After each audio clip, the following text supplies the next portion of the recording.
There is a stillness that settles over certain parts of the American landscape, a quiet so deep and so old that it feels almost like memory.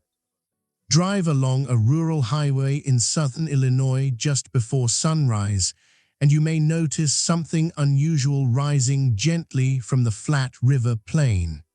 A shape too deliberate, too symmetrical, too patient to be natural. A hill that is not quite a hill. Covered now in grass and scattered trees, softened by centuries of rain and wind, it stands there in the morning mist like something left behind, like a word written in the earth that no one has yet learned how to read. Millions of people pass places like this every year without slowing down. They see a grassy rise beside the road, perhaps a historical marker half hidden by tall weeds, and they continue on without a second thought. But archaeologists who have spent their careers studying these landscapes know something remarkable. They know that this quiet hill was once the center of a city. A real city, with neighborhoods and marketplaces and ceremonial grounds, and tens of thousands of people moving through its streets and plazas on an ordinary afternoon. What you are looking at, if you choose to stop and look, is not a natural formation. It is a monument, carefully designed, deliberately constructed, built by human hands over many generations, using nothing more than wooden tools, woven baskets, and an extraordinary degree of communal organization. The earth beneath your feet was carried here, basket by basket, season by season, layer by careful layer, until it rose above the surrounding plain in a form that still endures more than 1,000 years later. If you enjoy relaxing journeys through history, consider subscribing to History's Sleepy Time. And now, let us quietly step back into ancient America. Across the eastern half of North America, thousands of these earthworks remain. Some are enormous, some are subtle, some have been plowed flat by agriculture or buried beneath shopping centers and subdivisions. Others have been preserved, protected by state and federal law, studied by generations of archaeologists, recognized by UNESCO as places of outstanding universal value.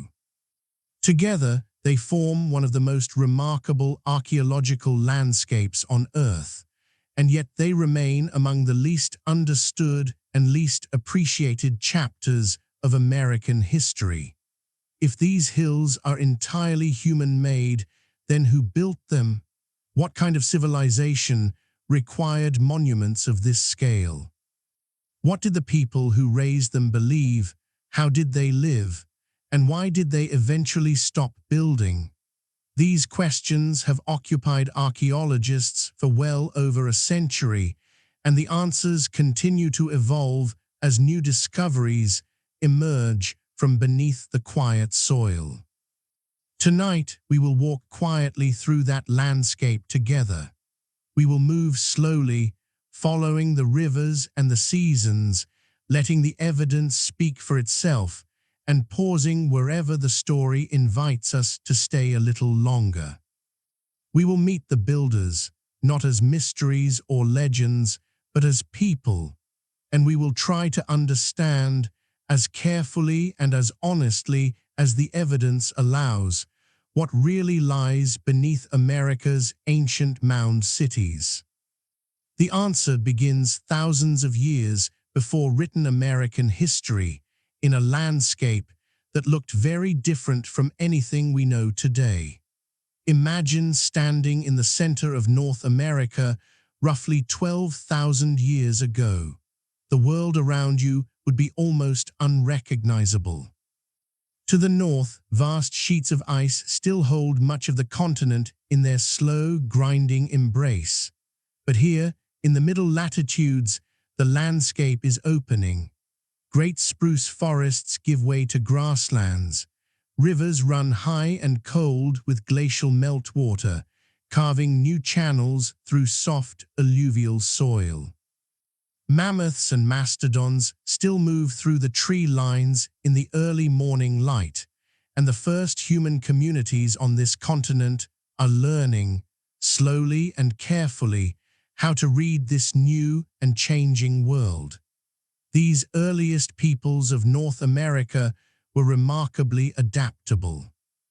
Archaeological evidence found at sites across the continent, stone spear points, butchering sites, hearths, campsites, tells us that small mobile groups moved through the landscape following game, tracking seasonal plant foods and accumulating an increasingly sophisticated understanding of the rivers, forests, and plains that sustained them.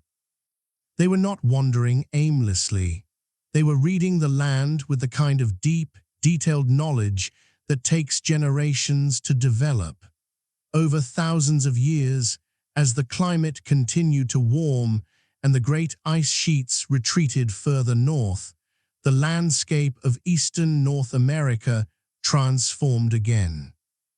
Dense mixed forests spread across the hills and valleys of the Ohio and Mississippi watersheds. Wetlands formed in the floodplains, rich with waterfowl and fish and aquatic plants. Hickory and oak and walnut trees produced abundant food every autumn. And the great rivers, the Ohio, the Tennessee, the Cumberland, the Illinois, and above all the Mississippi, became the organizing arteries of a continent. These rivers were not simply sources of water. They were highways. They connected distant communities to one another, carrying people and ideas and materials across hundreds and eventually thousands of miles. Communities living along the riverbanks could trade with neighbors upstream and downstream, exchange knowledge about seasonal conditions, and slowly, over many generations, begin to develop the kinds of cultural connections that archaeologists recognize in the material record. Shared pottery styles, similar tools, common ceremonial objects appearing in widely separated sites. The Holocene period, the geological epoch that began after the last ice age and that continues today, slowly created the environmental conditions that would eventually allow large, settled communities to develop in eastern North America. Rich floodplain soils, reliable fish runs, abundant nut and seed harvests, and eventually the arrival of cultivated plants from Mexico, including corn, beans, and squash, would transform the possibilities for human life in this part of the world. But all of that lay centuries ahead. For now, the land was quiet, deeply forested, and threaded with rivers that moved with the slow patience of things that know exactly where they are going. One river valley would eventually transform everything, and it already knew what it would become. By around 3,000 years ago, something had begun to change along the river valleys of the Ohio River watershed and the Great Lakes region. Communities that had been living in small, seasonally mobile groups were settling more regularly near specific locations, places where the landscape provided particular advantages. Rich bottomland soils for growing early crops, reliable access to rivers full of fish and shellfish, proximity to forests abundant in deer and turkey and wild plant foods, and something else, something harder to measure but no less real.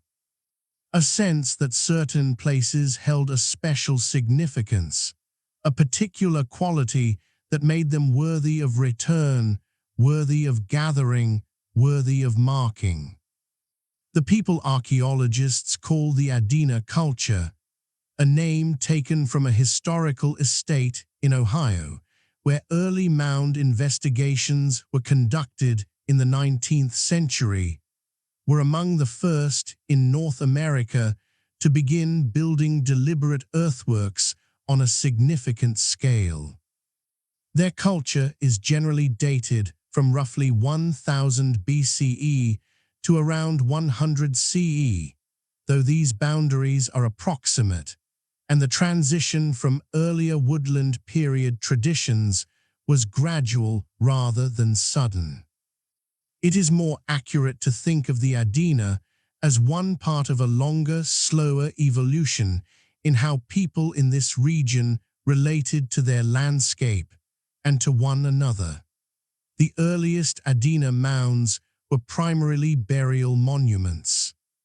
When an important member of the community died, a respected elder, a spiritual leader, someone whose life had carried special meaning for the group, the community would come together to prepare a careful burial.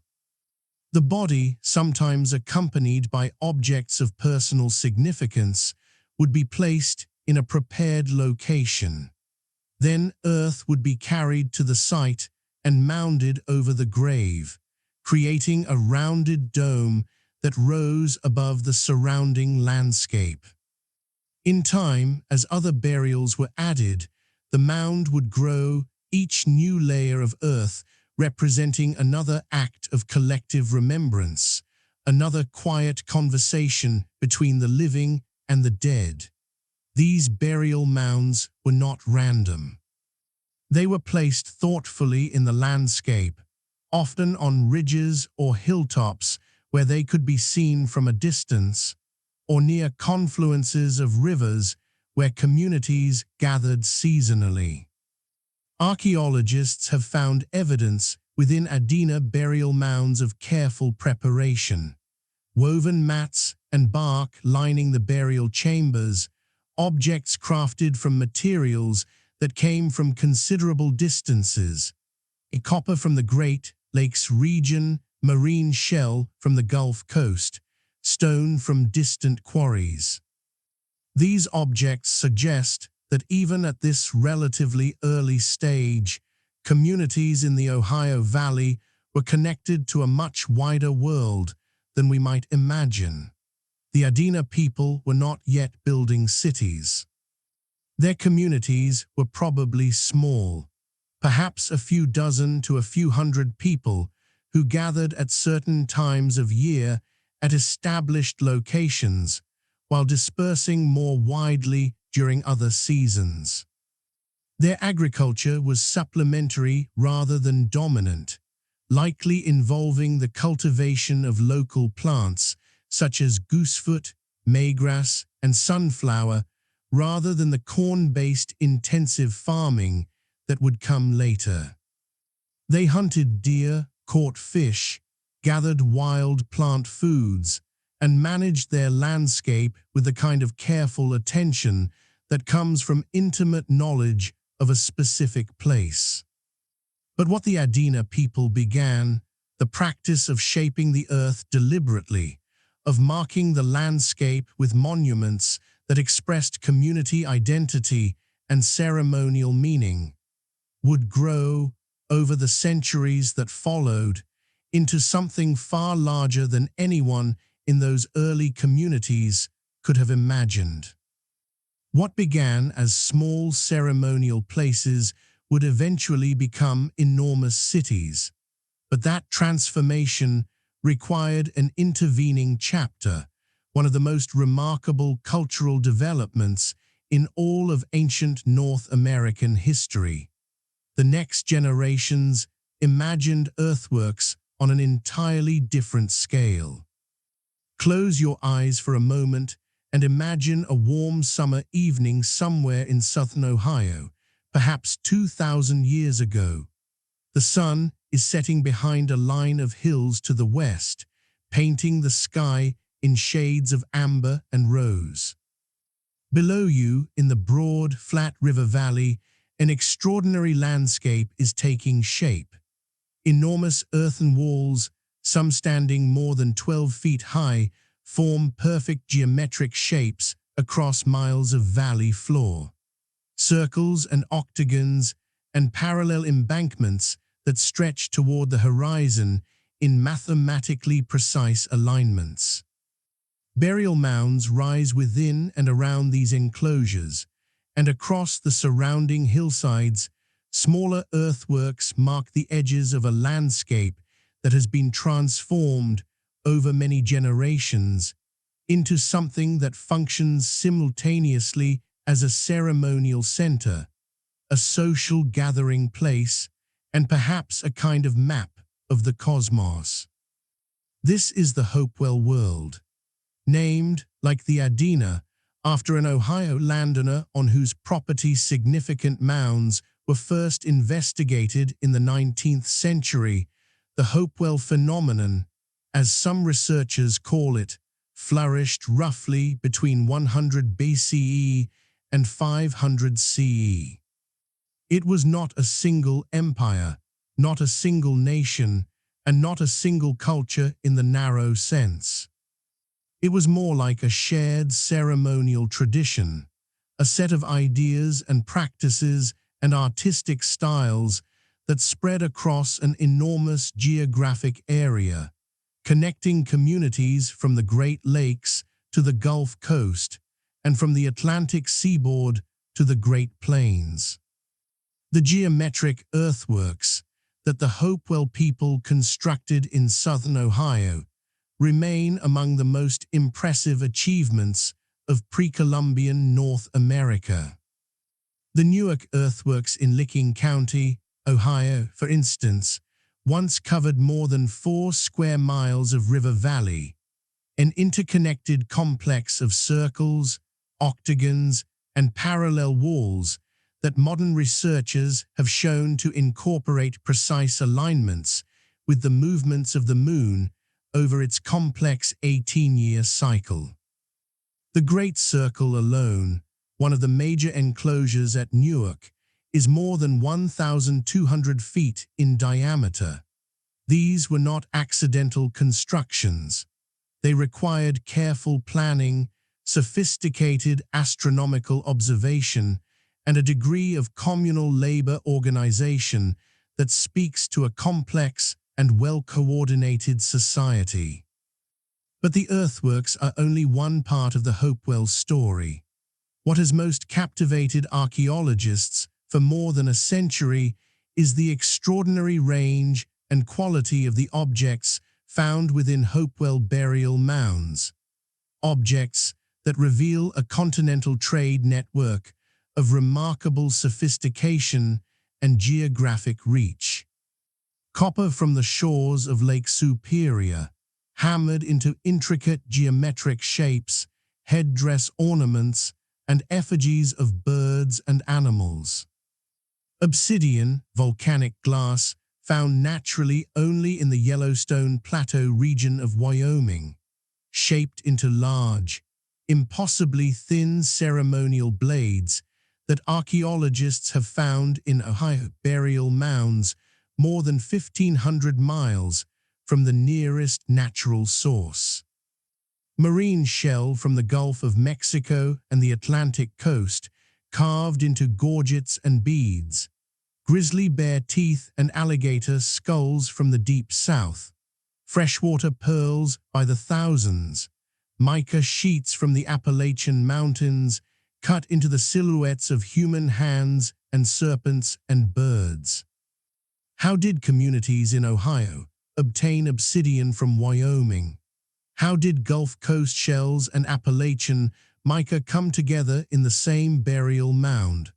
The answer, as far as archaeologists can reconstruct it, lies in a system of long-distance exchange that connected communities across much of eastern North America. This was not necessarily a market economy in the modern sense. Most researchers believe that the exchange of these precious materials was embedded in ceremonial and social relationships. in the gatherings of people at important places, in the obligations of hospitality and gift-giving that linked communities to one another across great distances. Hopewell communities appear to have organized periodic large gatherings, perhaps seasonal festivals or ceremonial occasions, at which people from distant regions came together. They brought with them their finest objects, their most carefully crafted materials, and they participated in shared rituals whose details we can only partially reconstruct. They buried their most honored dead with extraordinary richness, surrounding them with objects that had traveled thousands of miles and represented the furthest reaches of a known world. The Hopewell Interaction Network, the phrase many archaeologists prefer to terms like civilization or empire, was, in its own way, one of the great achievements of ancient North America. It connected communities across millions of square miles in a web of shared ideas, shared ceremonies, and shared material culture. It demonstrates that the ancient peoples of North America were always part of larger worlds, always in communication with distant neighbors, always participating in something larger than any single community. But the Hopewell world, remarkable as it was, would eventually give way to something even more dramatic. Trade brought more than objects, it carried ideas. And the ideas that would eventually reach the Mississippi Valley would change everything. To understand how cities grow, you must first understand the rivers that sustain them. In North America, no river system has been more consequential for human settlement than the great complex of waterways that drains the interior of the continent, the Mississippi and its tributaries. Gathering water from 31 states and 2 Canadian provinces, flowing southward to the Gulf of Mexico through one of the most biologically productive and geographically central corridors on Earth. The Mississippi River itself moves with a kind of slow, deliberate authority. It does not rush.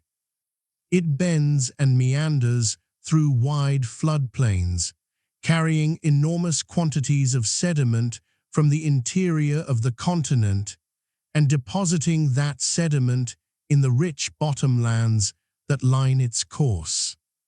These floodplains, periodically inundated, regularly replenished with fresh soil, warm and wet, and extraordinarily productive, were, for the people who knew how to work them, among the most valuable agricultural landscapes anywhere in North America.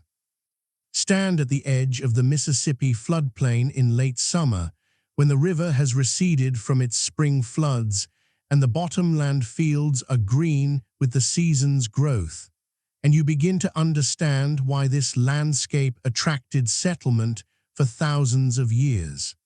The soil is dark and deep. The river provides fish, waterfowl, and freshwater mussels in abundance. Forests of cottonwood and willow line the riverbanks, giving way to oak and hickory on the slightly higher ground beyond the immediate floodplain. And the river itself, broad, navigable for long distances by canoe, connects this place to every other settled community along its thousands of miles of course. The Ohio River, flowing westward from the Appalachian Highlands to meet the Mississippi at what is today the southern tip of Illinois, carried with it the cultural traditions of the Adena and Hopewell worlds. The Missouri River, flowing from the northwest, brought connections to the Great Plains and the Rocky Mountain region. The Illinois River, flowing from the northeast through a broad and productive valley, created a natural corridor between the Great Lakes and the Mississippi. These rivers were not simply geographical features. They were the roads and communication lines of ancient North America. Agriculture arrived in the Mississippi Valley gradually over many centuries. Corn or maize, first domesticated in Mexico thousands of years earlier, began appearing in significant quantities in the archaeological record of the central Mississippi Valley around 800 to 1000 CE. Its arrival transformed what was possible. Unlike the native seed plants that had supported earlier woodland period communities, corn was an extraordinarily productive crop that could be stored efficiently through the winter, providing a reliable caloric foundation for large, settled populations. Combined with beans, which fixed nitrogen in the soil and provided essential protein, and squash, which shaded the ground and retained moisture, corn agriculture, the famous Three Sisters system, created the nutritional foundation for urban life. As agricultural productivity increased, communities in the central Mississippi Valley began to grow. They became more permanent, more densely settled, more organized. They built larger structures, accumulated more material possessions, and developed more elaborate social and ceremonial traditions. And they began, once again, to move earth. The rivers quietly prepared the stage for North America's largest ancient city, and that city would become Cahokia. If you were to approach from the river on an October morning around the year 1050 CE, the mist still low on the water, the air carrying the first cool edge of autumn, you would begin to notice, long before you arrived, that you were approaching somewhere significant. The smoke of thousands of cooking fires would rise above the tree line. The sounds of a city, voices, the movement of people, the rhythmic sounds of construction would carry across the still water. And then, as the river bend opened ahead of you, you would see something that would stop your paddle mid-stroke. Rising from the flat American bottom, the broad floodplain on the eastern side of the Mississippi, just south of where the Missouri and Illinois rivers converge, was the largest earthen monument in North America. A great stepped platform mound, its upper surface higher than a 10-story building, dominating a landscape of plazas and neighborhoods and smaller mounds that stretched as far as you could see in the morning light. Around it, the organized geometry of a carefully planned city spread across roughly 5 square miles, with a population that modern archaeologists estimate cautiously, and with acknowledgement of significant uncertainty at somewhere between 10,000 and 20,000 people at its peak, and perhaps more. Depending on how the boundaries of the city are defined, this was Cahokia. Named by later European cartographers after the Cahokia people, a group of the Illinois Confederation who lived in the area when French explorers arrived in the 17th century, the ancient city itself had no name recorded in any document. Its builders left no written language. But they left something else, an extraordinary physical presence, a carefully constructed urban landscape that speaks volumes about the sophistication and ambition of the civilization that created it. Cahokia's origins appear in the archaeological record as something of a sudden crystallization. In the mid-900s CE, the American bottom was already home to scattered farming communities, people living in small villages, cultivating corn, hunting deer, and fishing the river.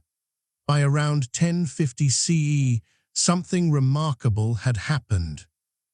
What archaeologists call the Cahokia Big Bang, a phrase used by some researchers to describe the apparently rapid growth of the city, saw the settlement transform from a collection of villages into a planned urban center within what appears to have been a relatively short period. Perhaps a few generations. The layout of Cahokia reveals careful planning. A grand central plaza, roughly 2,000 feet long and 900 feet wide, carefully leveled and maintained as an open ceremonial and civic space, formed the heart of the city. Around this plaza, major platform mounds were arranged in a deliberate pattern, their positions suggesting that the overall plan of the city reflected ideas about cosmic order, social hierarchy, and ceremonial purpose. The Great Mound that would eventually become known as Monk's Mound stood at the northern end of the central plaza, dominating everything around it. Beyond the central precinct, neighborhoods spread across the landscape in patterns that archaeologists are still working to understand. Residential areas with rectangular single-family homes. Workshop areas where craftspeople produced pottery, stone tools, and objects of copper and shell. What appear to have been market areas where goods were exchanged. And encircling the central precinct, a substantial wooden palisade, a stockade wall that archaeologists have found evidence of in multiple construction phases, suggesting that it was rebuilt and expanded over time. Within only a few generations, North America's greatest city had appeared. But the city's greatest achievement still lay ahead. Stand at the base of Monk's Mound today and let your eyes travel slowly upward. Even now, softened by centuries of erosion and overgrowth, managed as a state historic site in the suburbs of Collinsville, Illinois, it commands the landscape with a quiet authority that feels almost impossible to fully absorb. It rises in 4 great terraces to a height of approximately 100 feet above the surrounding plain. Its base covers an area of roughly 14 acres, larger than the base of the Great Pyramid of Giza, though not nearly as tall. Its total volume of earth has been estimated at approximately 22 million cubic feet, making it one of the largest earthen structures ever built anywhere on Earth. And it was built without metal tools, without wheeled vehicles, without draft animals, without any of the mechanical technologies that most people instinctively reach for when trying to explain how a monument of this scale could have come to exist. The answer, as archaeologists have pieced it together over decades of careful excavation and analysis, is simultaneously simple and extraordinary. Monk's Mound was built by people carrying earth in woven baskets, loads of approximately 60 pounds, carried up the growing slopes of the mound by workers who made this journey thousands upon thousands of times over many generations. Different sections of the mound were constructed using different types of soil, carefully selected for their structural properties. Clay layers were used to provide stability and drainage. Sandy soils filled interior sections.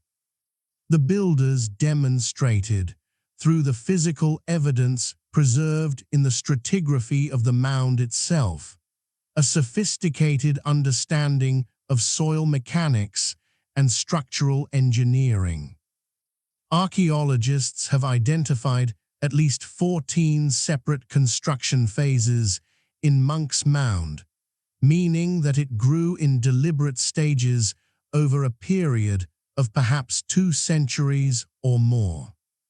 This was not a single heroic construction effort, but a continuous, multi-generational project, each phase adding new height and volume to a monument that was already, in its early stages, the dominant feature of the regional landscape.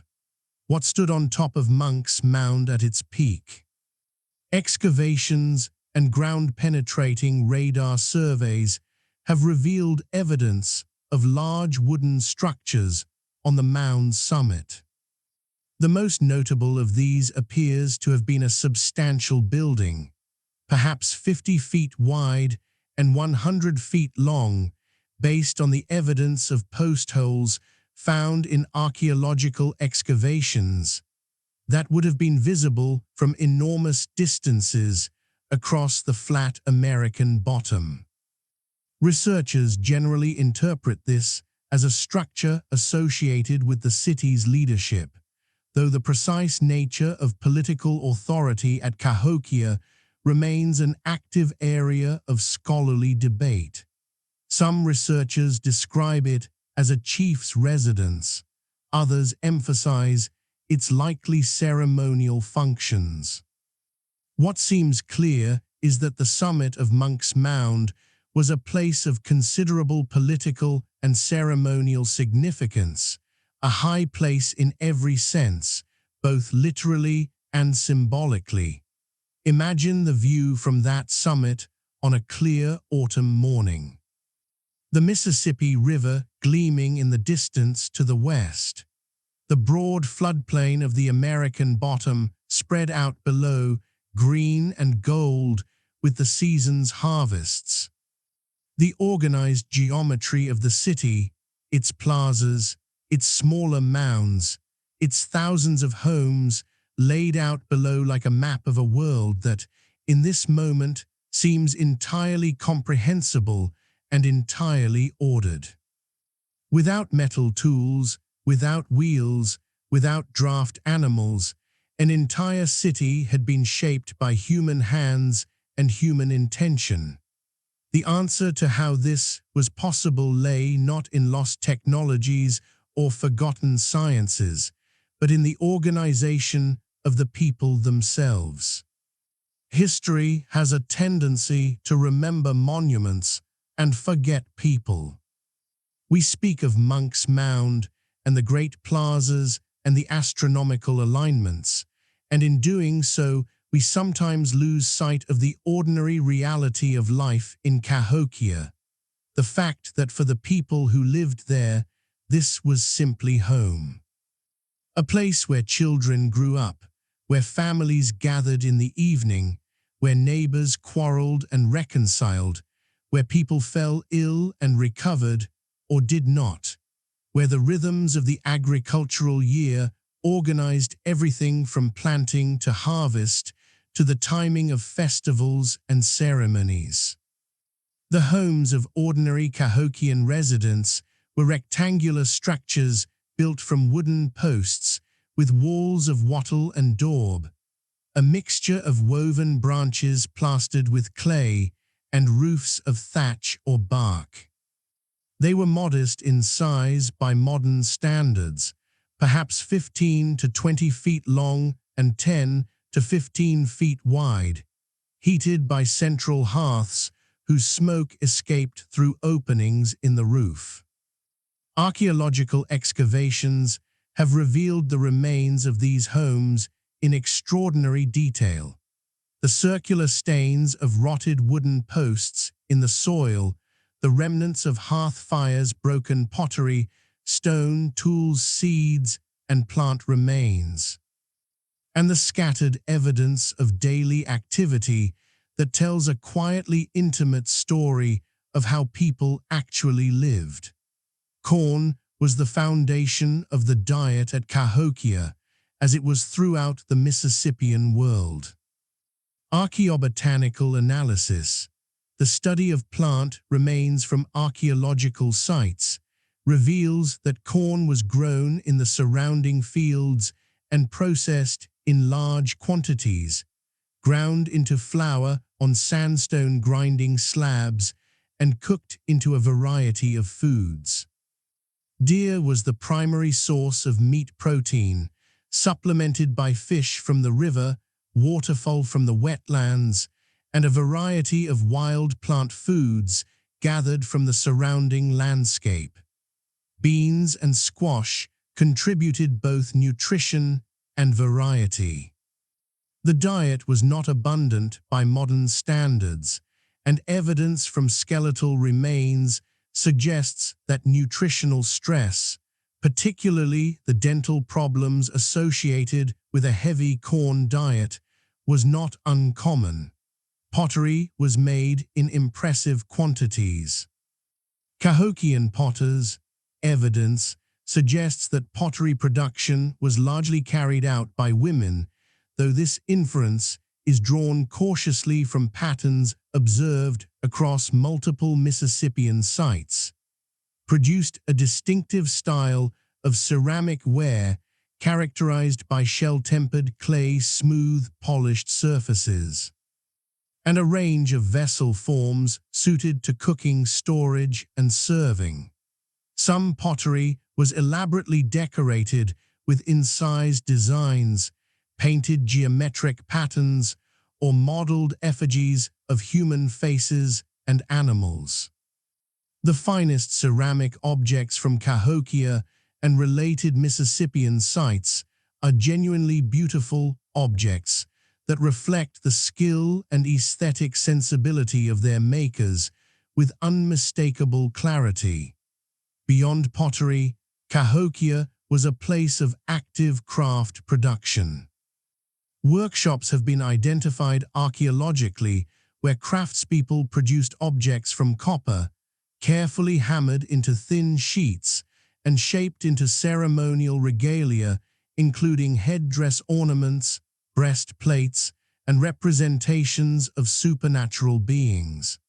Shell from the Gulf Coast was worked into beads and gorgets. Flint was knapped into tools and projectile points. Fabrics, though rarely preserved in the archaeological record due to their organic nature, were woven from plant fibers and perhaps animal products. One of the most fascinating archaeological discoveries at Cahokia is evidence for what appears to have been a large open marketplace or exchange area near the central plaza. Concentrations of non-local materials, evidence of diverse craft production, and patterns of artifact distribution suggest that Cahokia functioned, at least in part, as a redistribution center, a place where goods from across the region and beyond were brought together and exchanged. Whether this involved something resembling a market economy, a system of political redistribution controlled by elites, or some combination of the two remains a subject of active scholarly discussion.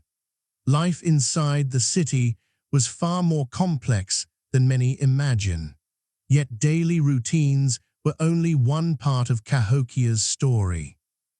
There is a quality to certain places that resists easy explanation, a quality that different cultures in different centuries have recognized and responded to, a sense that the ground beneath your feet or the particular angle at which the morning light falls across a specific hillside, or the way a river bends at a certain point in its long journey south, carries a meaning that ordinary language struggles to hold.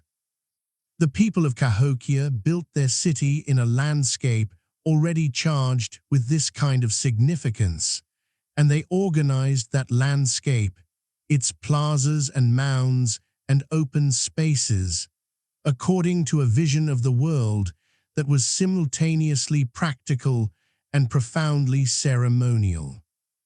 The central plaza of Cahokia was not simply an open space left over between buildings. It was a deliberately constructed and maintained ceremonial ground, leveled and managed with considerable effort to keep it clear and accessible. Archaeologists have found evidence that the soil of the central plaza was carefully prepared. In some areas, the natural topsoil was actually stripped away and replaced with cleaner fill, creating a surface that was both physically and symbolically distinct from the surrounding landscape. This was a place set apart. A place where the community came together for events that mattered, ceremonies, gatherings, public rituals, seasonal celebrations, in a space large enough to hold thousands of people at once. Surrounding the central plaza, the arrangement of the major platform mounds reflects what many researchers interpret as a cosmological design. The cardinal directions appear to have been important to Cahokian spatial organization. Major mounds and plazas were positioned with reference to north, south, east, and west in ways that seem deliberate and purposeful rather than accidental. Some researchers have proposed that the overall layout of the central precinct at Cahokia reflects ideas about the layered structure of the universe, a cosmos divided into upper and lower worlds, connected at the center by a world axis represented by the Great Mound itself. This interpretation is speculative, and researchers are careful to acknowledge that we cannot read the minds of the city's planners with certainty. But the spatial evidence is suggestive, and it aligns with cosmological ideas that appear in the oral traditions and ceremonial practices of many historically documented native peoples of the eastern woodlands. Burial was one of the most revealing windows into Cahokian ceremonial life. The treatment of the dead at Cahokia was complex and clearly reflected the social hierarchies and ceremonial beliefs of the living community. Most people were buried in simple grave near their homes, accompanied by modest objects of personal significance. But some individuals received strikingly different treatment.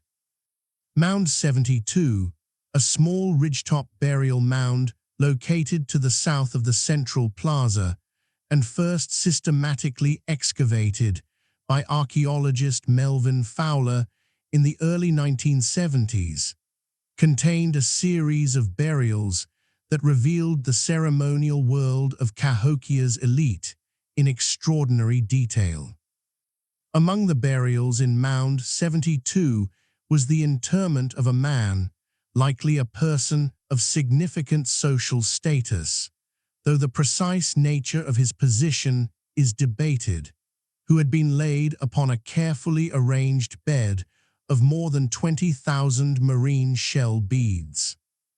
The beads had been arranged in the shape of a large bird, its wings spread, its head oriented toward the east, in what many researchers interpret as a representation of a falcon or a similar powerful bird associated with supernatural forces and the upper world.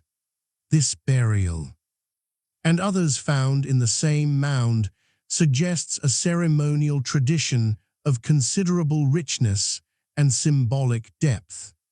One in which particular individuals were identified at death with cosmic powers and divine beings, and in which the act of burial was itself a ceremonial performance meant to communicate ideas about the nature of power, death, and renewal. Other burials in Mound 72 were more troubling in their implications. Groups of young women, apparently sacrificed in connection with elite burials, were found in carefully arranged deposits that speak to a ceremonial system capable of demanding the most extreme forms of tribute and devotion. Archaeologists approach these findings with appropriate caution, recognizing that we do not have enough information to reconstruct the belief system that gave rise to these practices in any detail. What we can say is that Cahokia was a place where ceremonial life was serious, where it carried real stakes, and where the social order was maintained, at least in part, through elaborate public performances of power and meaning. Many of those ceremonies followed patterns written across the sky, and to understand those patterns, we must first look upward. On a clear winter morning, if you stand at the right place in the right field to the west of Monk's Mound and watch the sun rise over the mound's summit, you will witness something that may stop your breath for a moment. The sun, on or very near the winter solstice, rises directly over the peak of Monk's Mound when viewed from a specific position to the west.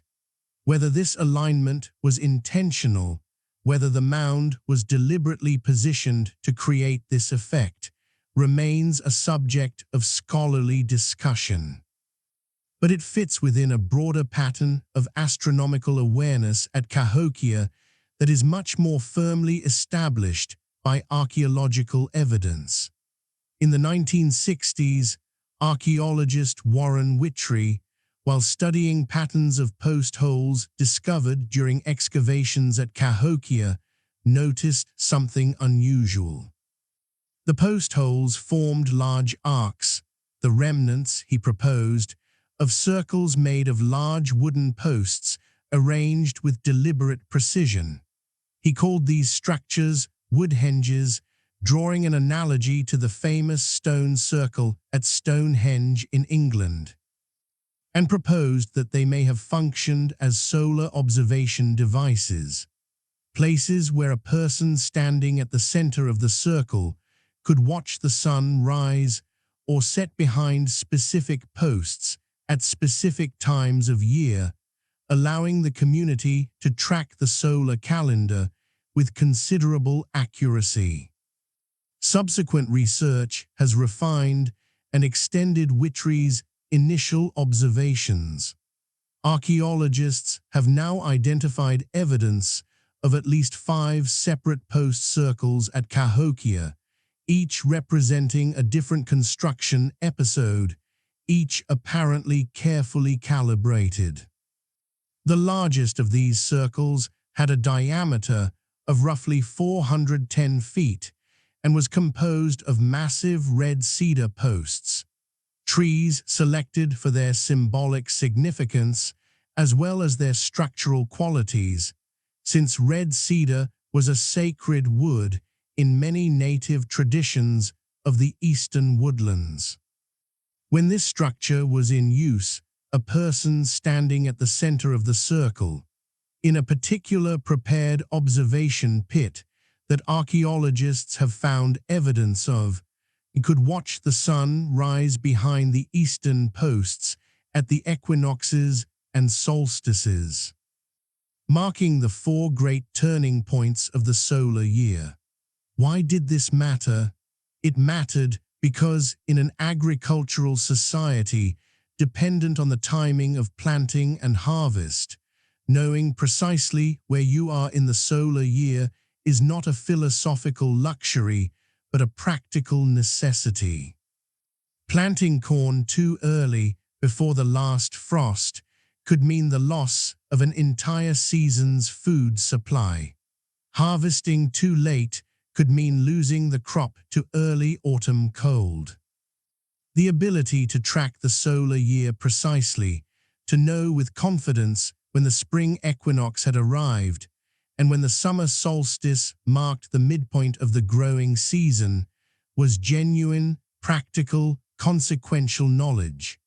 But the Woodhenge structures at Cahokia were almost certainly more than agricultural calendars. They were, in all likelihood, also ceremonial instruments, places where the community gathered at the great turning points of the year to perform ceremonies that acknowledged the movement of celestial forces and asked for their continued favor. The timing of planting and harvest was not separable from ceremony in the Cahokian world. The agricultural and the sacred were woven together into a single fabric of meaning and practice. The equinox sunrise at Cahokia, when the sun rises precisely in the east, and an observer at the center of the Woodhenge would see it appearing directly over Monk's Mound, may have been one of the great ceremonial occasions of the Cahokian year. Imagine the central plaza filling with people as the first light of an equinox morning touches the top of the great mound, the gathered community watching together as the sun completes another turn of its eternal circuit. In that moment, the city and the cosmos would have felt like a single, unified thing.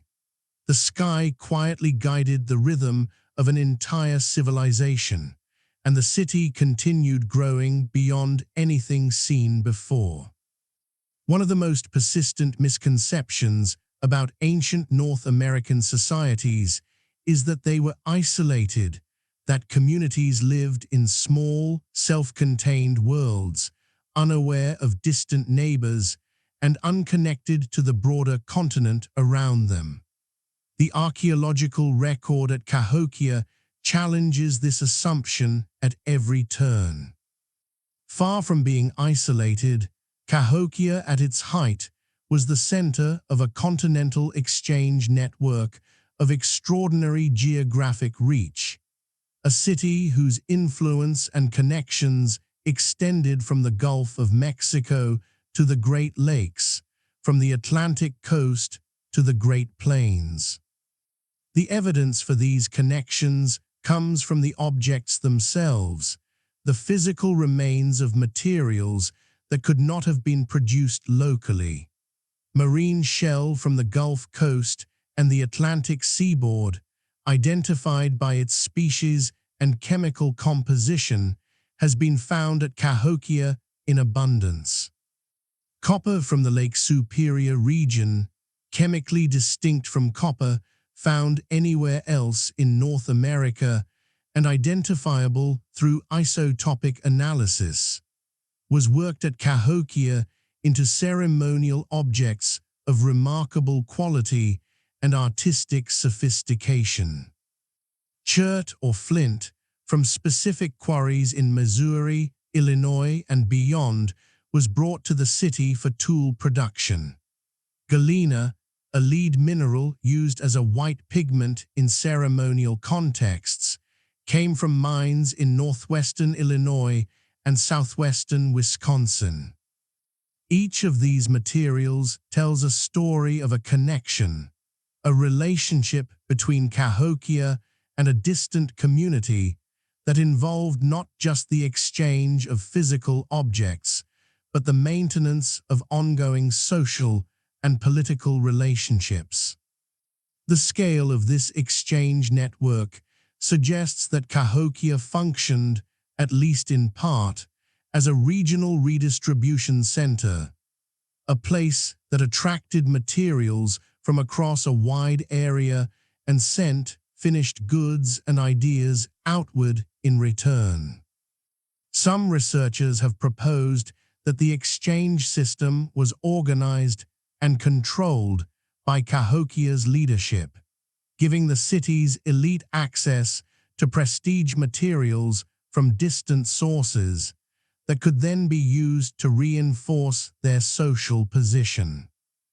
Others have emphasized the role of pilgrimage, the possibility that people came to Cahokia from considerable distances not simply to trade, but to participate in ceremonies to witness the great city, and to return home carrying with them not just objects, but ideas and beliefs that would gradually transform their own communities. This second possibility, a pilgrimage as a mechanism of cultural spread, may help explain one of the most interesting patterns that archaeologists have observed in the Mississippian world. The material culture of Cahokia, its pottery styles, its artistic motifs, its ceremonial objects, its architectural forms, appears at sites spread across an enormous geographic area in the period of Cahokia's florescence. Shell gorgets are decorated with the same distinctive figures. Platform mounds arranged in the same relationships to central plazas, pottery shapes and surface treatments that echo Cahokian styles across hundreds of miles.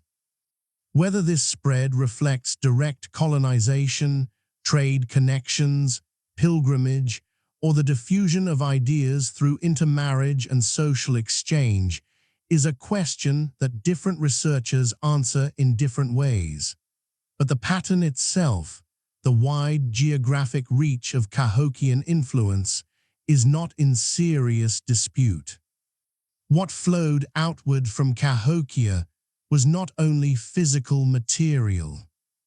It was a vision of what a city could be, a model of urban organization, ceremonial life, and social complexity that other communities across the eastern half of North America would, in their own ways and on their own terms, adapt and respond to.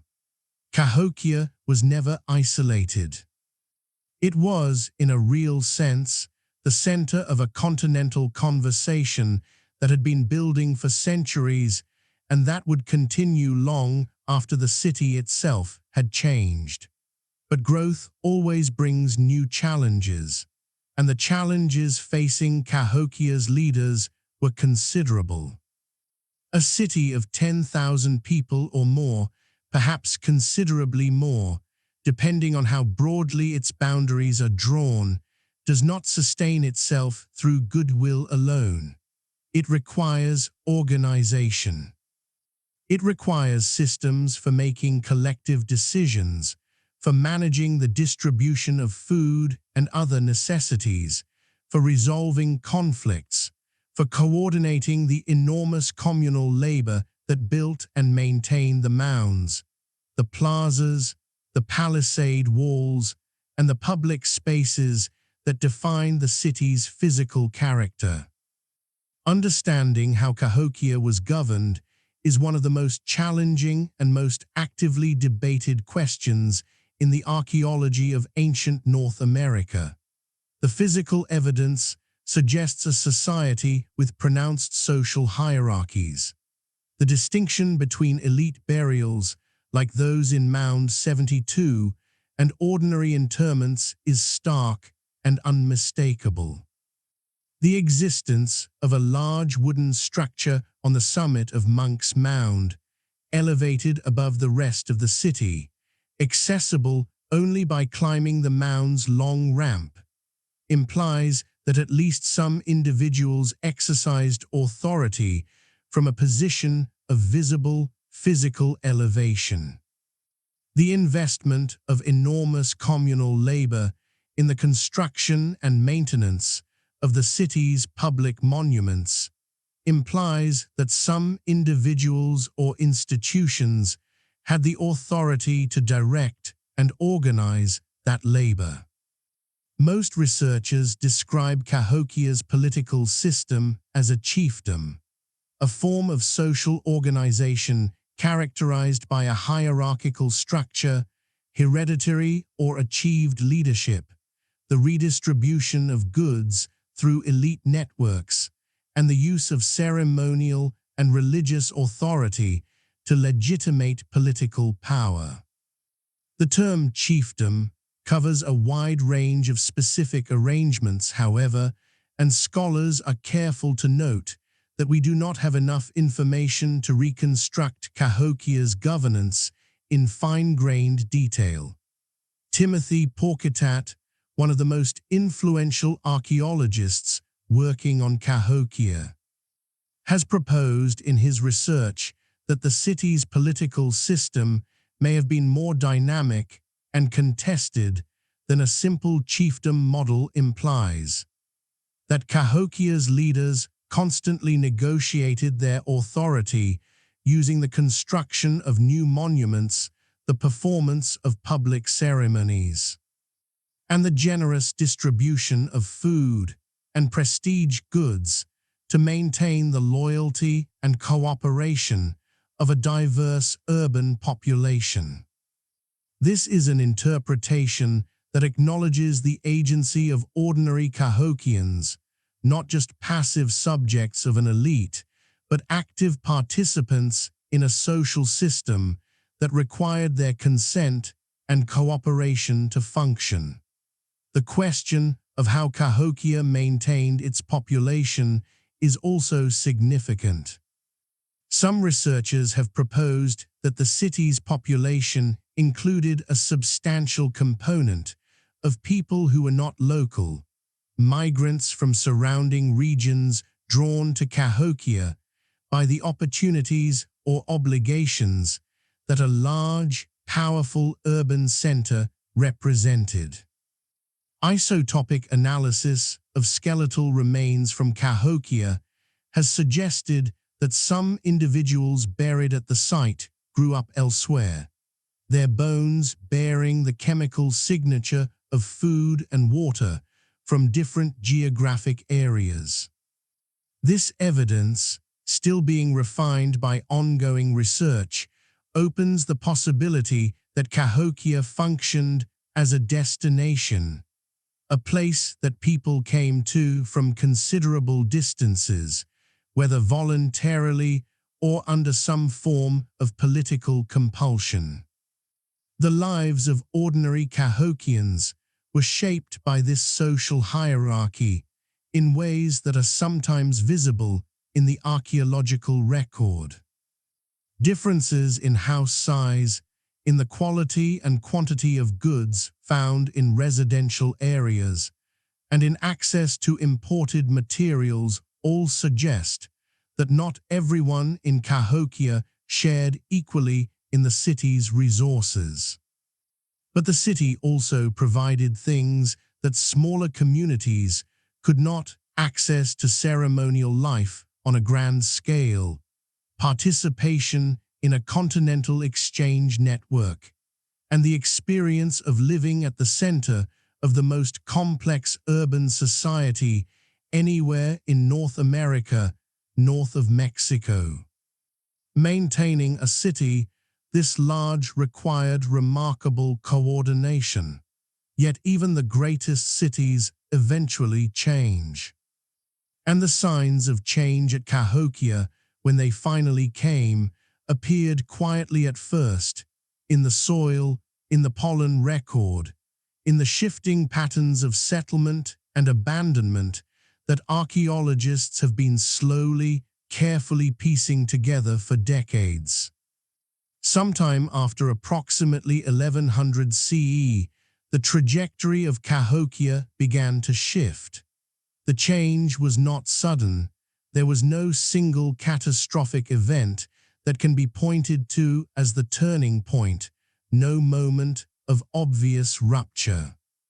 Instead, the evidence suggests a gradual process, playing out over generations, in which a combination of environmental pressures, social tensions, and perhaps political instability began to slowly erode the conditions that had made the city's extraordinary growth possible.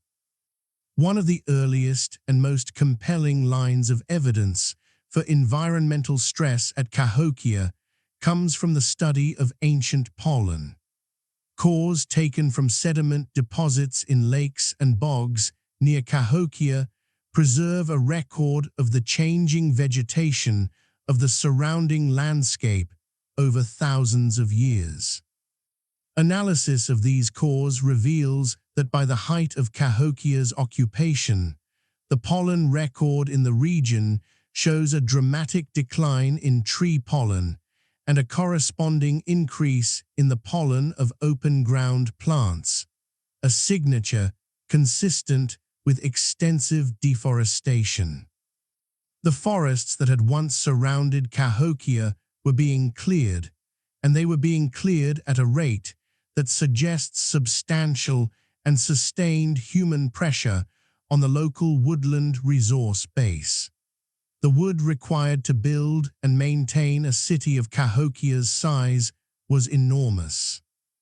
The stockade wall alone, which archaeologists estimate required roughly 20,000 logs in each of its multiple construction phases, consumed vast quantities of timber.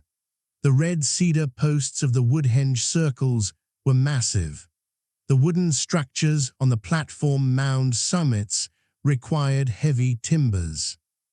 And the everyday needs of a large urban population, cooking fires maintained throughout the year, the construction of thousands of residential structures, placed continuous demands on the surrounding forest. Over time, the forests nearest to Cahokia were depleted, forcing residents to travel further for wood or to manage their woodland resources with increasing care and difficulty. Alongside the evidence of deforestation, researchers have found indications of soil erosion. When forests are cleared and ground is exposed, the rich topsoil that accumulated over thousands of years can wash away in heavy rains, filling nearby watercourses with sediment and degrading the agricultural land on which the city's food supply depended. Geoarchaeological studies, investigations of how soil and sediment layers in the landscape record past human activity, have found evidence consistent with accelerated erosion around Cahokia during the period of its maximum occupation. Flooding may have played a role as well. The American bottom, while extraordinarily productive in normal years, was also vulnerable to catastrophic flooding when the Mississippi River rose beyond its ordinary seasonal bounds. Paleofloods, ancient flood events recorded in the sediment layers of the river valley, have been identified by researchers studying the geological record of the Mississippi. Some of these events appear to coincide with the period of Cahokia's occupation and the possibility that major flood episodes damaged crops, disrupted infrastructure, and displaced population has been seriously considered by archaeologists studying the city's later phases. There may also have been longer-term climatic shifts at work. The period of Cahokia's rise and fluorescence corresponds roughly to what climatologists call the medieval warm period, a span of generally warmer and, in the central Mississippi Valley, apparently wetter conditions that would have been favorable for agriculture. Some researchers have proposed that a subsequent cooling and drying trend, a precursor of the climatic conditions associated with the Little Ice Age, may have reduced agricultural productivity in the region during the centuries of Cahokia's decline. Tree-ring studies and other paleoclimate proxies are continuing to refine this picture, but the connection between climate change and the fate of Cahokia remains an area of active and unresolved research.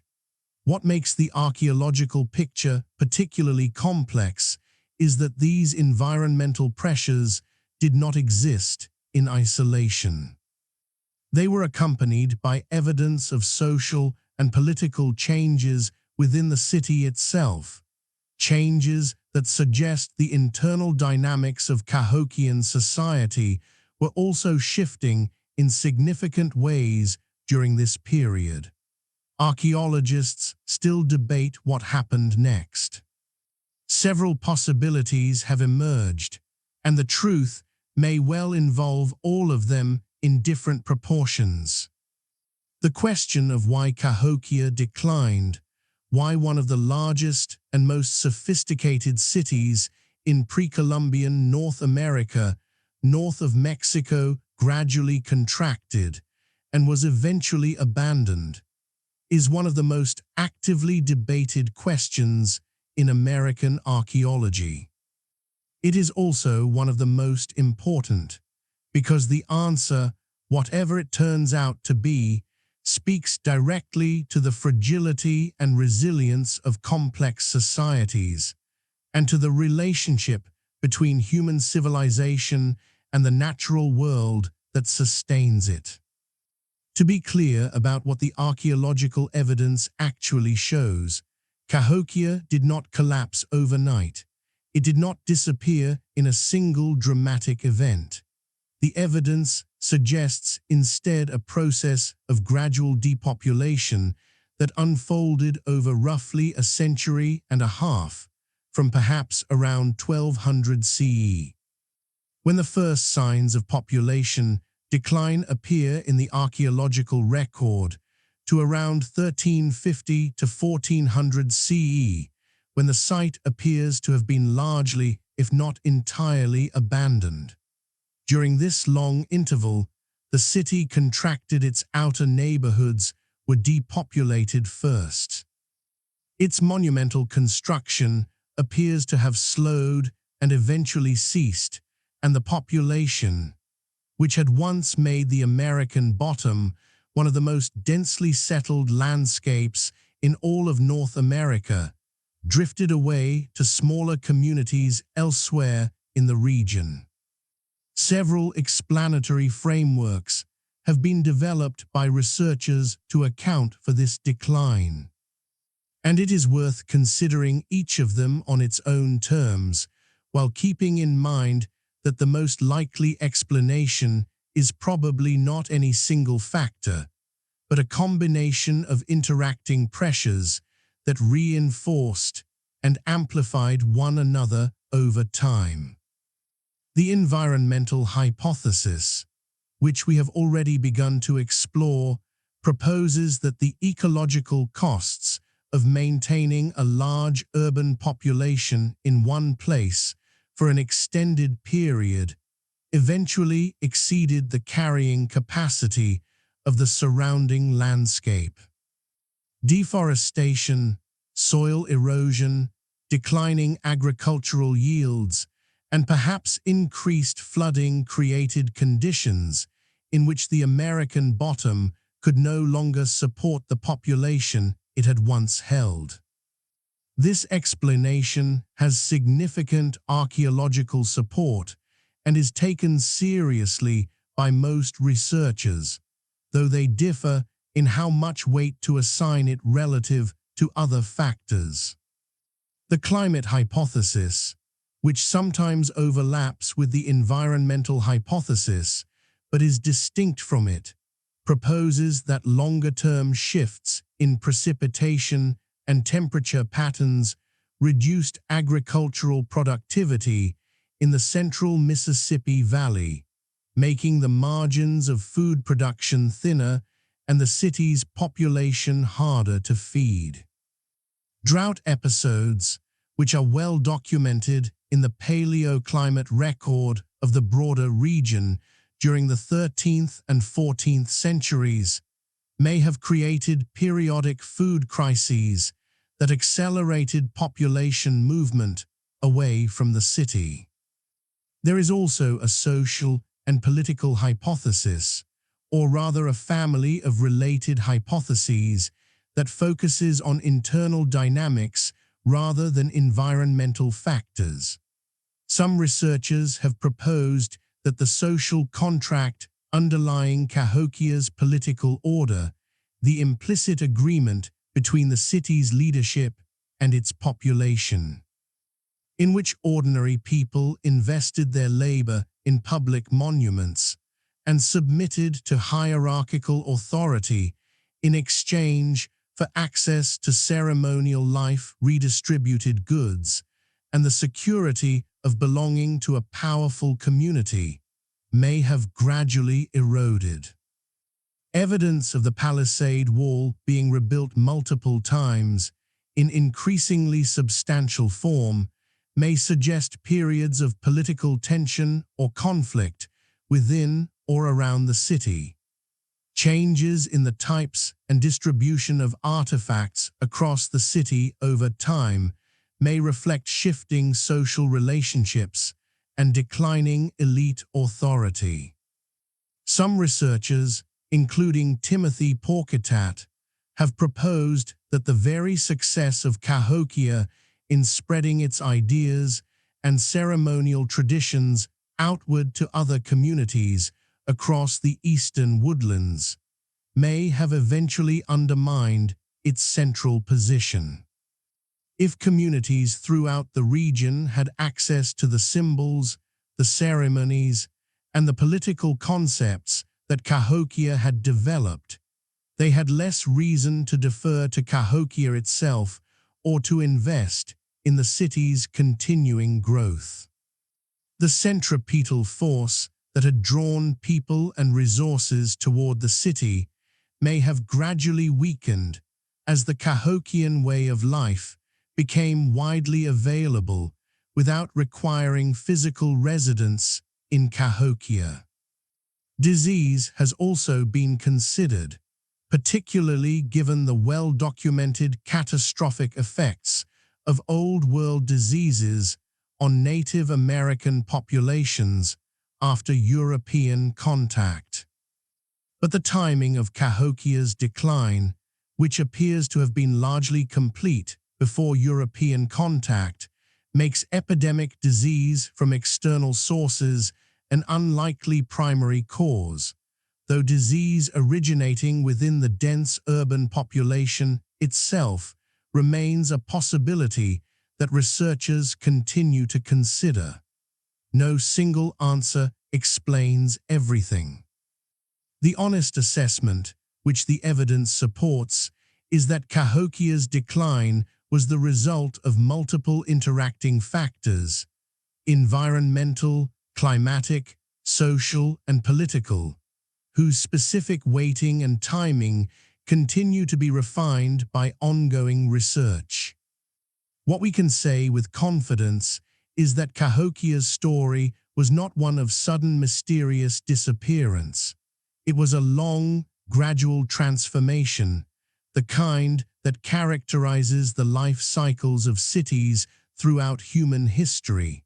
But Cahokia was not the only mound city. Across the continent, similar stories were unfolding, each shaped by its own landscape, its own history, and its own particular vision of what a city could be. It would be a mistake, and a significant one, to allow Cahokia to stand as the only representative of the mound-building world. Cahokia was extraordinary, certainly.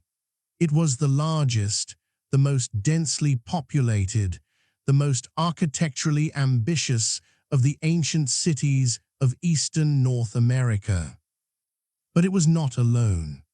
Across an enormous geographic area from the Gulf Coast to the Great Lakes, from the Appalachian foothills to the prairies of the western interior, dozens of significant mound centers flourished across many centuries each, with its own character, its own history, and its own particular relationship to the landscape that shaped it. Together, these places form a constellation of ancient urbanism that transforms our understanding of what North America looked like before European contact. Begin in the south, in what is today northwestern Louisiana, where the land is flat and forested and threaded with bayous that move so slowly they seem almost stationary in the warm afternoon light. Here beside Poverty Point Lake, a body of water that owes its unusual shape, in part, to ancient human activity, stands one of the oldest and most remarkable earthwork complexes in all of North America. Poverty Point, as it is known today, was occupied and actively developed between roughly 1700 and 1100 BCE, more than 3,000 years ago in the late Archaic period, long before the Adena culture appeared in Ohio and centuries before the first Hopewell earthworks were laid out in the river valleys of the Midwest. What makes Poverty Point remarkable enough to earn it designation as a UNESCO World Heritage Site in 2014, is the scale and complexity of its earthworks at a period when most researchers would not have expected them. The site's most prominent feature is a series of concentric ridges, 6 of them, arranged in a partial arc roughly 3/4 of a mile in diameter, that were once interpreted as residential platforms where people built their homes above the level of seasonal floods. These ridges alone represent an enormous investment of human labor. But Poverty Point also includes several mound structures, the largest of which, Mound A, is a massive earthen platform more than 70 feet high and covering several acres of ground. Radiocarbon dating and stratigraphic analysis confirm that this mound was constructed rapidly, perhaps within a matter of weeks or months, suggesting an astonishing degree of communal organization and coordinated effort for a society that was not yet practicing intensive agriculture. The people who built Poverty Point were hunter-gatherers and fishers who occupied one of the most biologically rich environments in North America, the confluence zone where the Mississippi's vast drainage network meets the productive wetlands of the lower river valley. They gathered seasonally at this location, perhaps in enormous numbers, participating in ceremonies and exchange activities that connected them to a trade network reaching across much of eastern North America. Artifacts found at Poverty Point include materials from the Great Lakes, the Appalachians, and the Ozark Highlands, a reminder that long-distance exchange was not an innovation of later periods, but a deeply rooted tradition in North American life. Move forward in time now, roughly 2,000 years, and shift your attention eastward to the foothills of the Appalachian Mountains in what is today northwestern Georgia. Here beside the Etowah River, a tributary of the Coosa, which flows eventually to the Alabama and then the Gulf of Mexico, the Etowah Mounds stand in a river bend that was clearly chosen for its combination of agricultural potential and defensive position. Etowah was one of the most important Mississippian ceremonial centers in the southeastern United States, occupied with varying intensity from around 1000 CE to approximately 1550 CE, and it reached its greatest development between roughly 1200 and 1375 CE. The site's 3 major platform mounds are arranged around a central plaza in the characteristic Mississippian pattern. The largest, Mound A, rises approximately 63 feet above the surrounding plain, making it one of the tallest platform mounds in the southeastern United States. Excavations conducted at Etowah over many decades have produced some of the finest examples of Mississippian ceremonial art ever recovered. Carved marble human figurines of extraordinary technical skill and expressive power, embossed copper plates depicting human figures in elaborate ceremonial dress. Shell gorgets engraved with cosmic symbols and supernatural beings. These objects speak to a ceremonial tradition of great sophistication, one connected to the broader southeastern ceremonial complex, a shared system of imagery and ritual practice that linked Mississippian communities across an enormous geographic area. The copper plates from Etna deserve particular attention.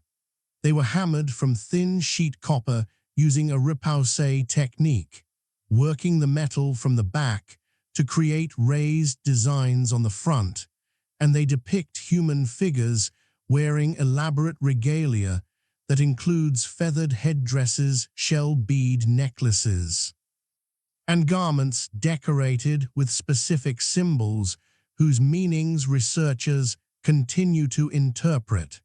These figures are not portraits of specific individuals, as far as we can determine.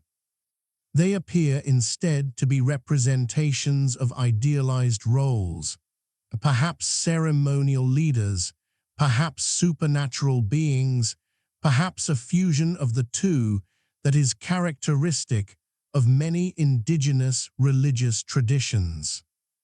Whatever their precise meaning, they are objects of genuine artistic beauty, produced by craftspeople working at the highest level of their tradition.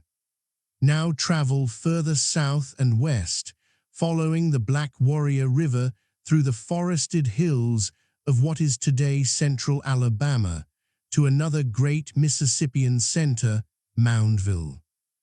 Occupied from approximately 1000 CE to around 1650 CE, and reaching its greatest complexity between roughly 1200 and 1450 CE, Moundville was, after Cahokia, probably the second largest Mississippian urban center in North America.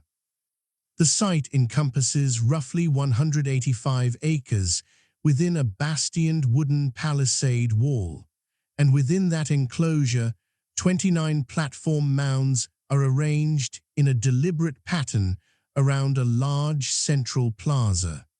The layout of Moundville is striking in its regularity.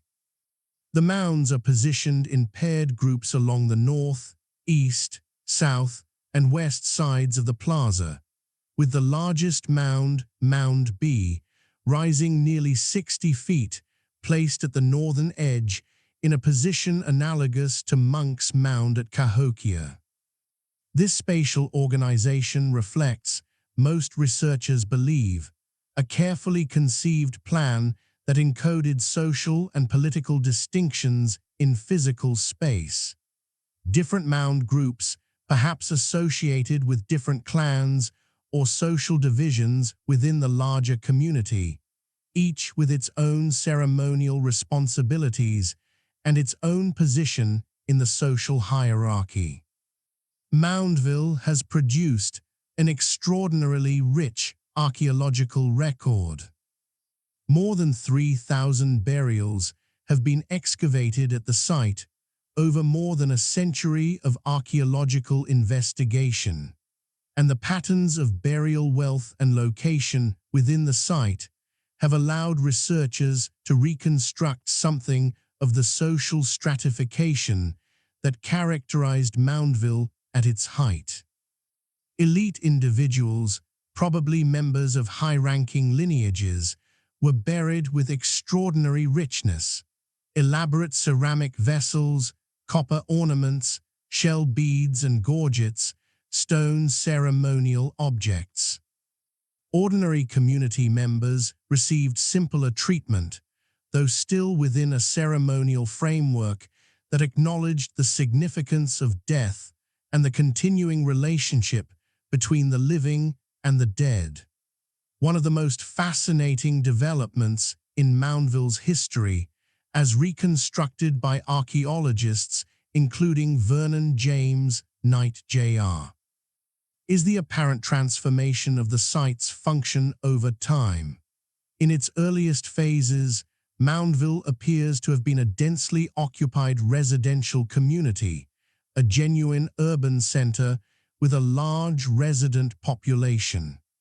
In later phases, however, the evidence suggests that the site was increasingly depopulated, with most of the resident population moving to smaller communities in the surrounding countryside, while Moundville itself was maintained primarily as a ceremonial center, a sacred landscape visited periodically for rituals and ceremonies, but no longer a densely inhabited city.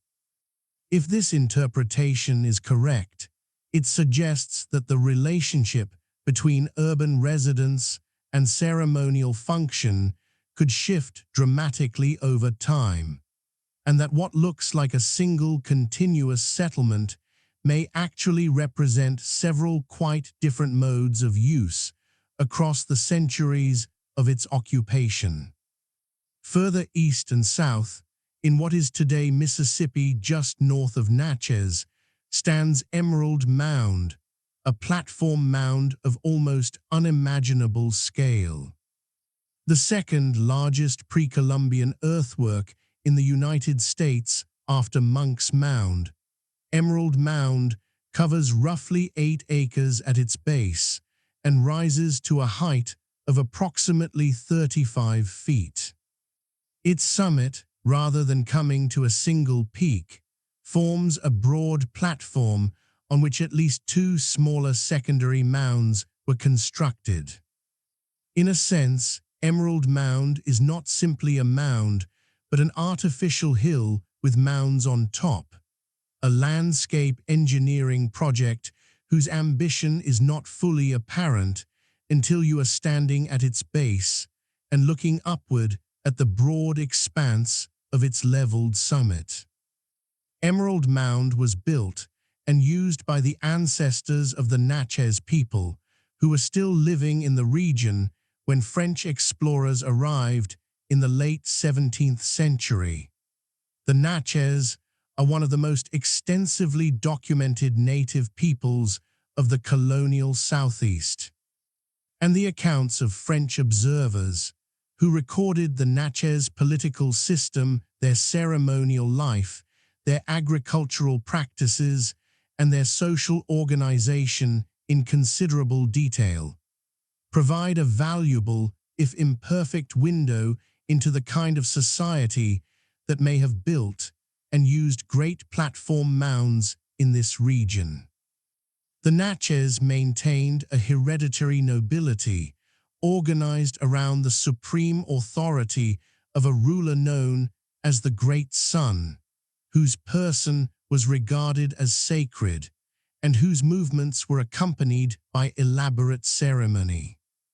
Whether the social system of the mound builders who constructed Emerald Mound was similar to that of the historically documented Natchez is uncertain, but the continuity of occupation in the region makes the connection plausible. And researchers have drawn on Natchez ethnography cautiously and carefully in their interpretations of Mississippian social organization more broadly. And then there is Serpent Mound, different from all the others. Neither a platform mound nor a burial mound in the conventional sense, the Great Serpent Mound in Adams County in southern Ohio is an effigy mound, a mound built in the shape of an animal or supernatural being. Stretching nearly a quarter-mile in length and averaging about 4 feet in height, it depicts an enormous serpent in the act of swallowing, or perhaps disgorging, an oval form that various researchers have interpreted as an egg, the sun, or some other cosmologically significant object.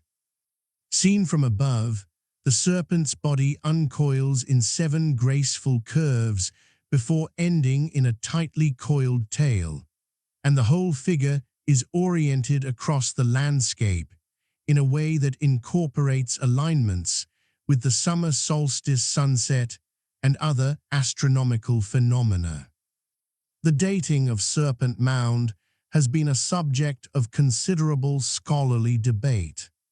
Earlier researchers associated it with the Adena culture, suggesting a construction date of roughly 300 BCE to 200 CE.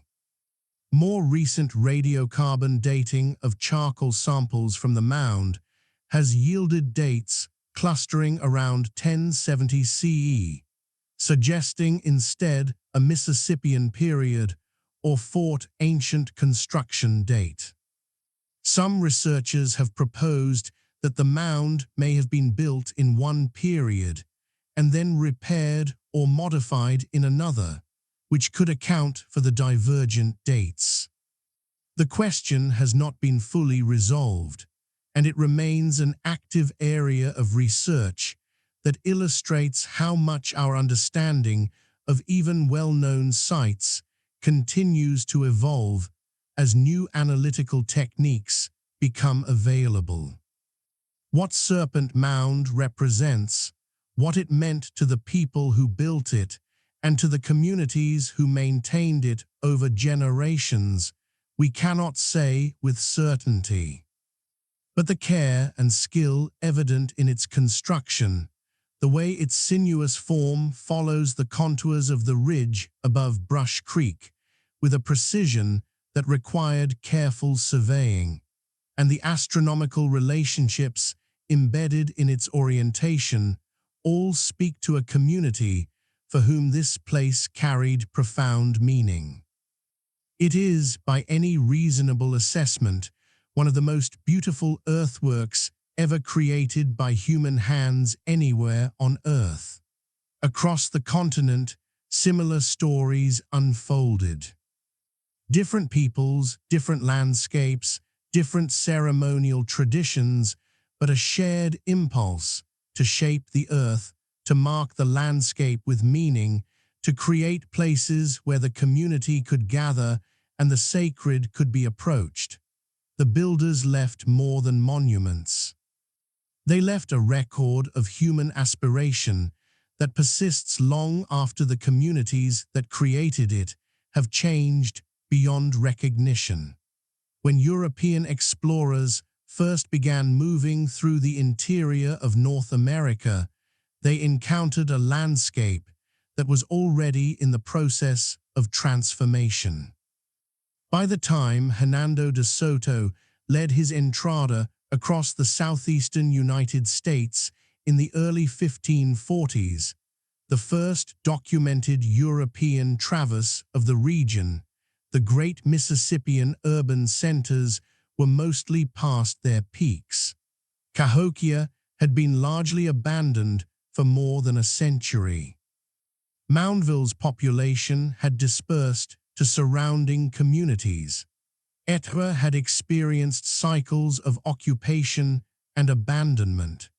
The great cities of the Mississippian florescence were no longer the densely populated urban centers they had been in the 11th and 12th centuries. And yet De Soto and his men encountered a landscape that was still profoundly shaped by the mound-building tradition. The chronicles of the expedition, written by several different members of the party and preserved with all the inconsistencies and uncertainties that entails. In documents that historians have analyzed carefully for centuries, describe chiefdoms with hierarchical political organization platform mounds surmounted by chiefly residences and temples, ceremonial plazas, and communities organized around the kinds of social and political structures that the archaeological record associates with the Mississippian tradition. The expedition also devastatingly introduced Old World diseases to populations that had no immunity to them, triggering waves of epidemic mortality that transformed the demographic and political landscape of the Southeast in ways that make it difficult to draw direct comparisons between what the chronicles describe and what archaeologists find in the pre-contact archaeological record. The mounds that survived into the colonial period, those that were not plowed flat, built over, or deliberately demolished puzzled European observers who encountered them. Early settlers in the Ohio Valley, in the Mississippi Valley, and across the Southeast were confronted with earthworks of considerable scale and evident antiquity, and they struggled to explain them within frameworks that often excluded the possibility that the ancestors of the native peoples living around them could have been the builders. The so-called mound builder myth, the idea that the mounds were built by a vanished race of non-Indian people, whether Welsh colonists, Vikings, a lost tribe of Israel refugees from a sunken Atlantis, or some other imagined group, was not a fringe idea but a widely held and seriously debated proposition that dominated public and even some scientific discourse about the mounds for much of the 18th and early 19th centuries. This myth was not simply an intellectual error. It was also, in many cases, a politically convenient fiction that served to sever the connection between living native peoples and the impressive cultural achievements visible in the landscape. A severance that could be used to support arguments for the displacement of indigenous communities from lands to which they had deep historical and cultural connections. Recognizing this context is important for understanding why the eventual archaeological demonstration of the mound's true origins had implications that extended far beyond academic debate. There were early voices of dissent from the consensus of the mound builder myth. Thomas Jefferson, in his notes on the state of Virginia, published in 1785, described an excavation he conducted of a burial mound on his Virginia property with a degree of methodological care that was genuinely ahead of its time, and concluded from his observations that the mounds were built by the ancestors of the native peoples of the region. Jefferson's approach, careful observation, systematic excavation, evidence-based reasoning, was not widely followed by his contemporaries, but it established a precedent for what a rigorous inquiry into the mounds might look like.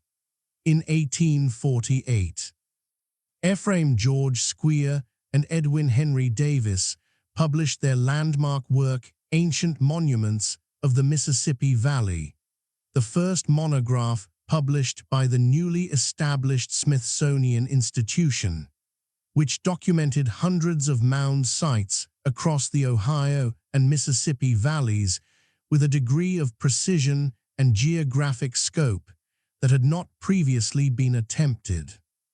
Squier and Davis's work was a genuine scholarly achievement, providing a systematic record of earthworks that would otherwise have been lost to agricultural destruction in the decades that followed.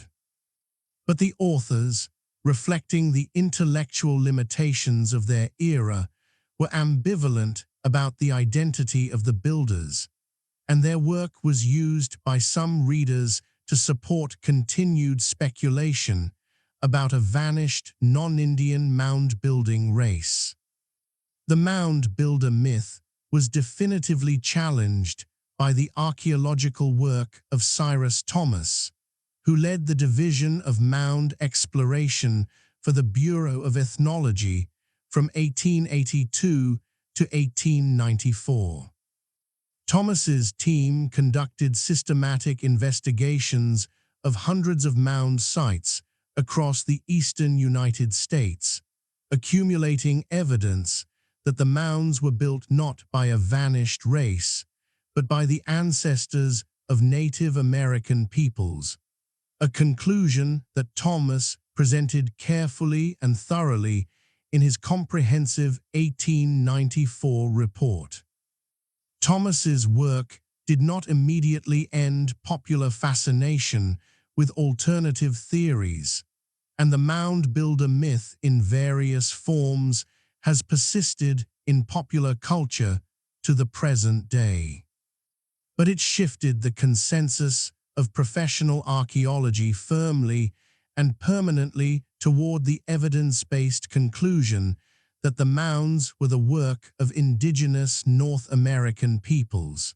It took centuries before the true builders received proper recognition. Modern archaeology changed everything. The story of how we have come to understand America's ancient mound cities is itself a story of gradual patient discovery, of researchers spending careers at specific sites, developing new analytical techniques, and slowly building a picture that is both richer and more complex than any earlier generation could have assembled. Modern archaeology has transformed our understanding of the mound-building world in ways that would astonish even the most rigorous 19th-century investigators. And the transformation continues with every new field season and every new analytical result. Radiocarbon dating, developed in the late 1940s and refined continuously in the decades since, gave archaeologists their first reliable tool for placing specific sites and construction events within a chronological framework that did not depend on the presence of historically dated objects or written records.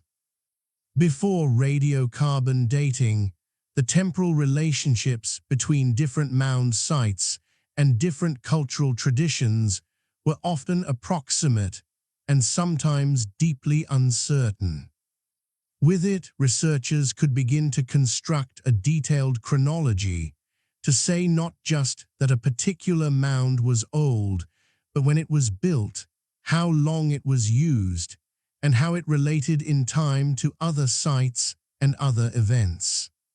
Subsequent refinements, including the calibration of radiocarbon dates against the known ages of tree rings and other independent chronological records, have made radiocarbon dating increasingly precise and reliable. Ground-penetrating radar, a technology that uses pulses of electromagnetic energy to map features beneath the soil surface without excavating, has revolutionized the study of archaeological sites by allowing researchers to identify buried structures, features, and deposits that would otherwise require extensive and destructive excavation to locate. At Cahokia, ground-penetrating radar surveys have revealed the outlines of buildings and other features on the surfaces and summits of platform mounds, confirming and extending what earlier excavations had suggested about the use of elevated spaces within the city. At other sites across the Mississippian world, similar surveys have revealed the presence of palisade walls, large public buildings, and residential areas that significantly expand our picture of how these communities were organized. Perhaps the most transformative recent development in the archaeology of ancient earthworks has been the widespread application of LiDAR, light detection and ranging, an airborne remote sensing technology that uses laser pulses to measure the precise topography of the ground surface with extraordinary resolution. LiDAR surveys can penetrate forest canopy to reveal the shape of the ground beneath, making it possible to map earthworks and other topographic features that are completely invisible from the ground or from conventional aerial photography because they are covered by vegetation. In the past decade, LiDAR surveys have revealed previously unknown earthworks at sites across the Americas, dramatically expanding the known extent of ancient modified landscapes and raising the possibility that the archaeological record of pre-Columbian North America is considerably richer than anyone had previously estimated. At Poverty Point, LiDAR mapping has refined the understanding of the site's spatial organization and revealed subtle earthwork features that were not apparent from earlier surveys. In the lower Mississippi Valley more broadly, LiDAR has begun to identify concentrations of mound sites in areas that had not previously been recognized as significant centers of ancient activity. Each new survey has the potential to add important new information to the picture, to reveal connections between known sites, to identify previously unknown centers, or to show that what appeared to be a simple single mound is actually part of a more complex landscape of earthworks, extending across a wider area than previously recognized.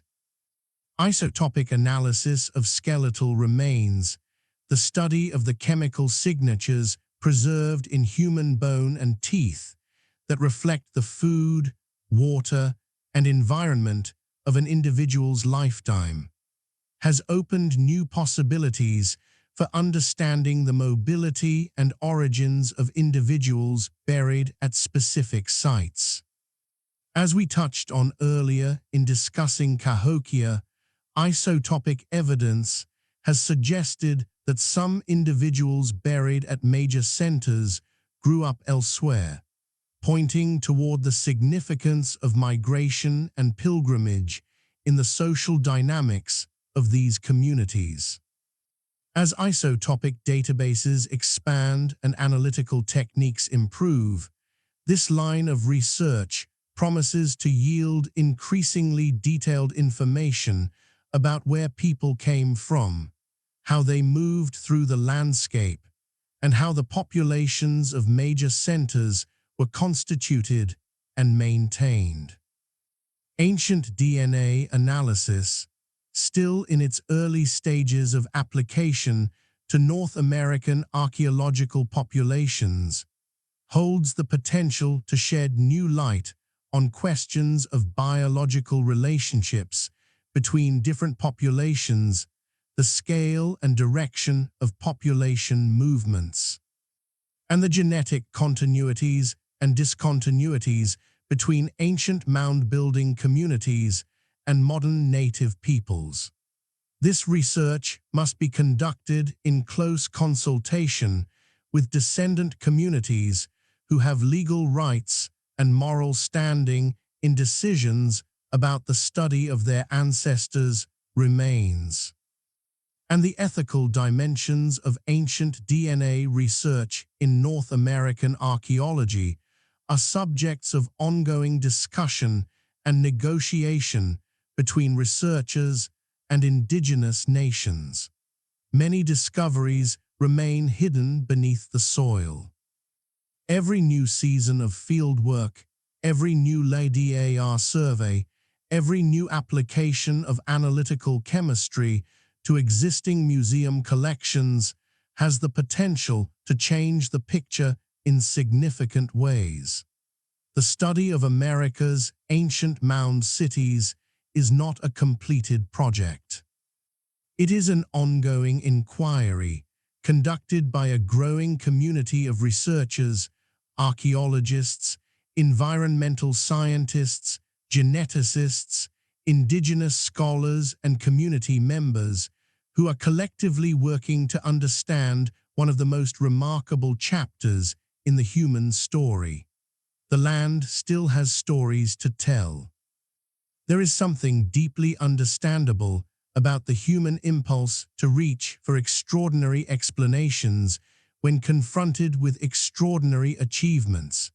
When you stand at the base of Monk's Mound and try to absorb its scale, the fact that this enormous structure was built entirely by human hands without metal tools, without wheeled vehicles, without draft animals. It is almost natural to reach for some additional explanation, some hidden factor that makes the achievement feel more comprehensible within familiar frameworks. And throughout the history of American engagement with the mound-building world, that impulse has generated a persistent tradition of alternative explanations that, despite their widespread popular appeal, have no meaningful support in the archaeological evidence. The most enduring of these alternative narratives is the idea that the mounds were built not by the ancestors of Native Americans, but by some other group, a lost civilization, a vanished race. A colony of ancient Europeans or Middle Easterners who somehow reached North America in antiquity and built its greatest earthworks before mysteriously disappearing. We have already traced the historical origins of this idea in the mound builder myth of the 18th and 19th centuries. What is worth addressing here is why this idea persists despite more than a century of definitive archaeological evidence to the contrary, and what the evidence actually shows. The archaeological evidence for the indigenous construction of the mounds is not ambiguous or uncertain. It is overwhelming, consistent, and reinforced by every line of inquiry that researchers have applied to the question over more than a century of investigation. The material culture found within and around the mounds, the pottery, the stone tools, the bone objects, the textile remains, the food remains, the architectural traditions, is entirely continuous with the material culture of indigenous North American peoples and shows no trace of any Old World cultural tradition. The skeletal remains found in the mounds are biologically consistent with Native American ancestry and show no trace of non-native origin. The construction techniques used in the mounds, earth moving by basket, soil selection, staged construction, careful drainage management, are consistent with techniques documented ethnographically among indigenous peoples and show no evidence of any technology associated with Old World civilization. And the radiocarbon dates place the construction of the mounds firmly within the pre-Columbian period, in cultural contexts entirely continuous with the surrounding archaeological record. Claims that the mounds were built by ancient Egyptians, by Phoenician sailors, by Welsh colonists, by refugees from a sunken Atlantis, or by extraterrestrial visitors share a common characteristic. They are not supported by any physical evidence whatsoever.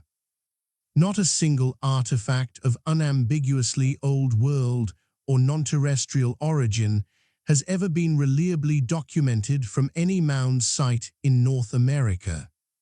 Every claim to the contrary has, upon investigation, turned out to involve misidentified objects, fabricated evidence, or misrepresented contexts.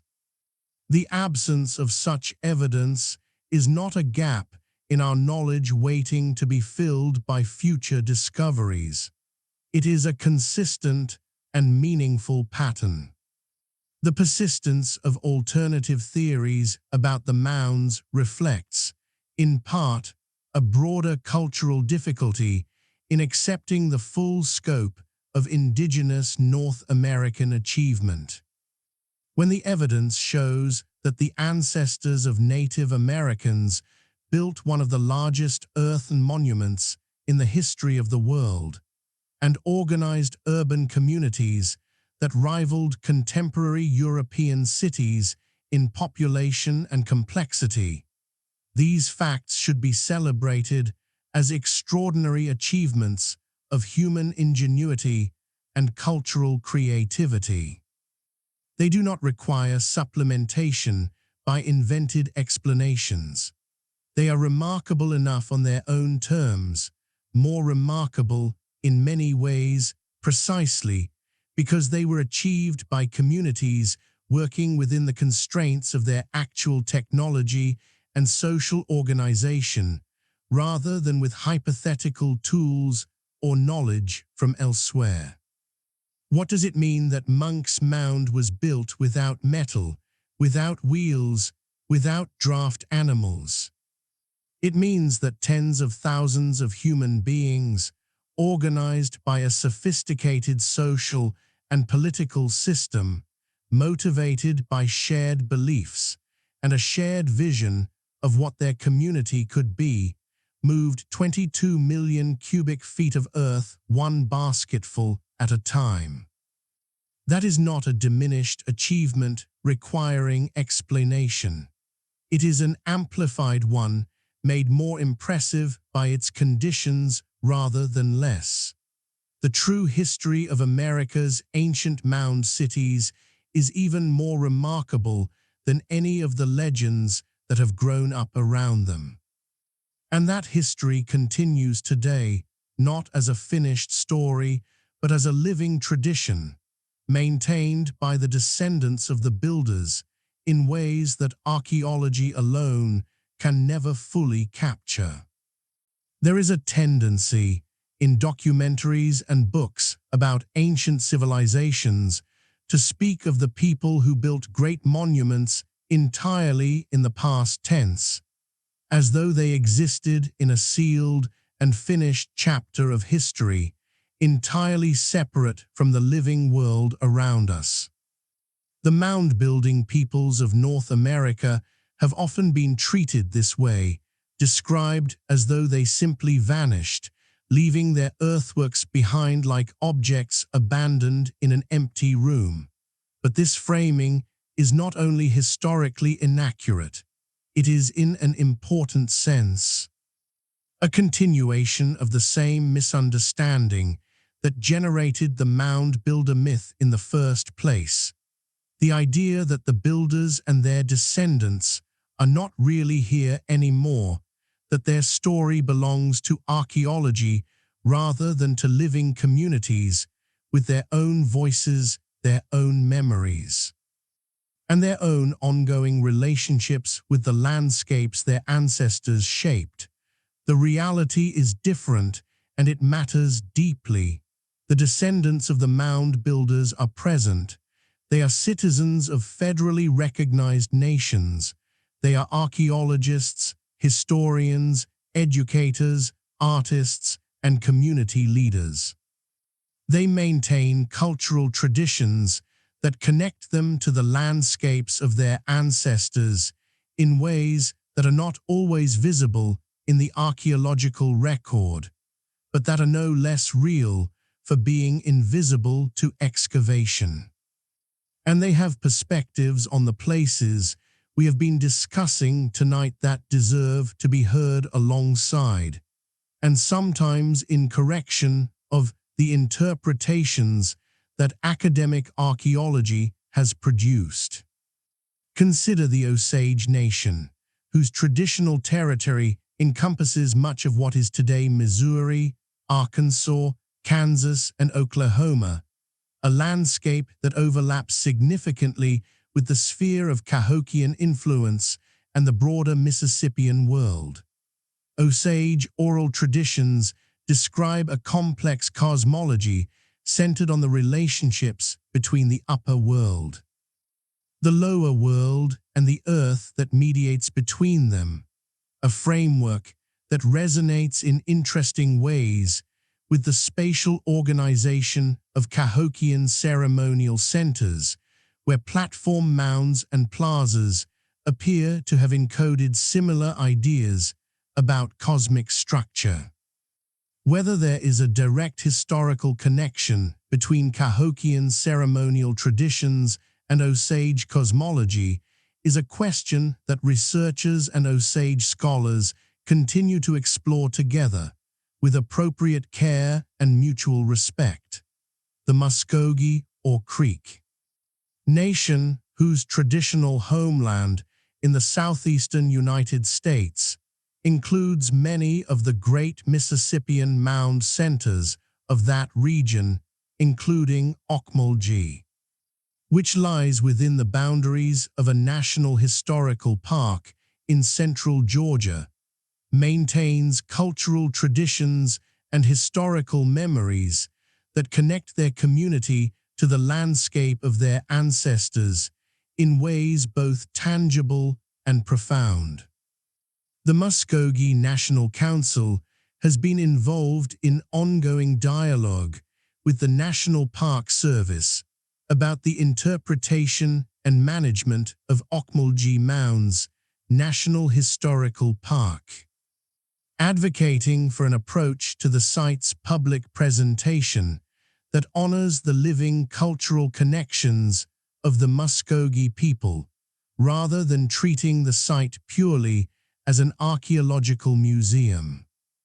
This collaboration between a native nation and a federal land management agency, working together to develop a more complete and more respectful interpretation of a shared landscape, represents a model that is increasingly being applied at mound sites across the country.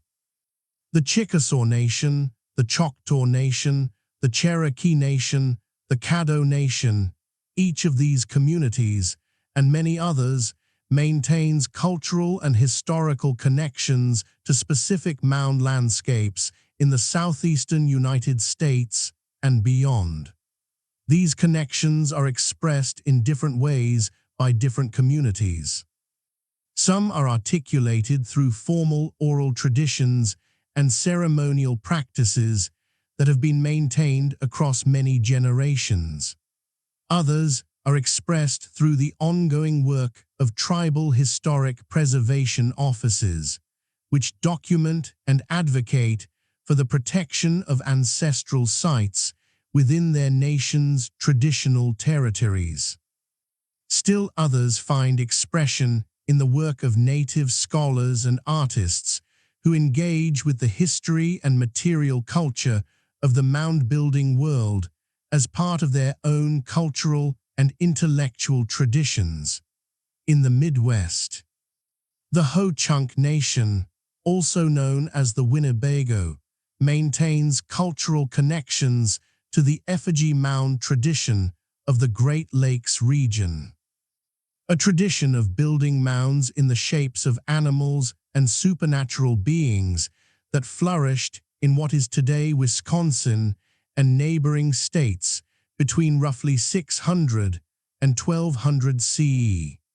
Ho-Chunk oral traditions describe the effigy mounds as the work of their ancestors, and Ho-Chunk perspectives have been incorporated into the interpretation of Effigy Mounds National Monument in northeastern Iowa, where more than 200 mounds, many in the shapes of bears, birds, and other beings, are preserved within the boundaries of the park. The legal framework governing the relationship between living native nations and the archaeological record of their ancestors was significantly shaped by the Native American Grave Protection and Repatriation Act, or NAGPRA, passed by the United States Congress in 1990. This landmark legislation established the right of federally recognized tribes to claim and have returned to them human remains, funerary objects, sacred objects, and objects of cultural patrimony held in museum and university collections, provided that a cultural affiliation between the claiming tribe and the objects in question can be established. NAGPRA has transformed the relationship between academic archaeology and native communities, creating both legal obligations and opportunities for dialogue that have fundamentally changed how the study of ancient North American peoples is conducted.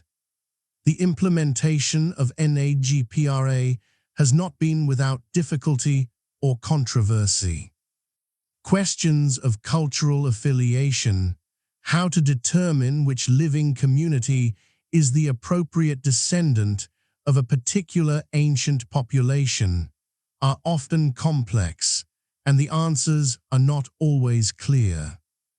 Cases involving very ancient remains or remains from sites where multiple possible descendant communities exist have generated difficult negotiations and, in some cases, legal disputes. But the principle underlying NAGPRA, that native human remains and sacred objects are not simply archaeological data to be studied indefinitely without regard to the wishes of descendant communities, but are instead the ancestors and heritage of living peoples who have rights in their disposition, has fundamentally and irreversibly changed the ethical landscape of American archaeology for the better. Today, the most productive archaeological work at Mound sites is increasingly conducted in genuine partnership with descendant communities, not simply informing tribes of what researchers have found, but involving tribal members in the design of research, questions the conduct of fieldwork, the interpretation of results, and the public presentation of findings. This collaborative approach recognizes that Indigenous communities possess knowledge about their own history, their own cultural traditions, their own relationships to specific landscapes that cannot be extracted from the soil by excavation alone, and that the best possible understanding of the mound-building world requires the integration of archaeological evidence with the living knowledge of those who are connected to it by descent and tradition. There is something quietly moving about standing at a mound site today with this understanding in mind. The grass grows quietly over the ancient earthwork. Birds move through the trees along the nearby riverbank. The light changes slowly as the afternoon wears on. And somewhere in the connections between this place and the living communities whose ancestors shaped it, in the conversations between archaeologists and tribal members, in the ceremonies that some communities still conduct at ancestral sites, in the work of native scholars who are reframing the history of their own peoples on their own terms, the story continues, not as archaeology, not as the past, but as something ongoing, something alive, something that has never truly stopped. The story of these places never truly ended. Only one final journey remains. The sun is setting over the American bottom.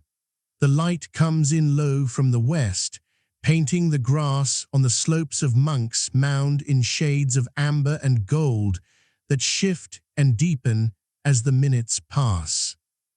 A great blue heron lifts slowly from the edge of a nearby pond and moves across the darkening sky with that unhurried, ancient quality that herons have always had, as though they belong to a different order of time than the rest of the world.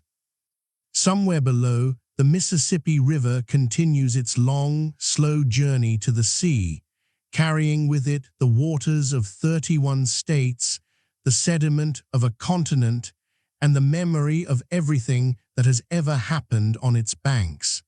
We have traveled a considerable distance tonight. We have moved through 12,000 years of North American history, following the rivers and the seasons, from the first tentative communities of the post-glacial period, through the extraordinary florescence of the Hopewell world, and on to the great urban centers of the Mississippian period. We have stood at the base of Monk's Mound and looked upward. We have walked the curved ridges of Poverty Point in the warm air of the Louisiana lowlands.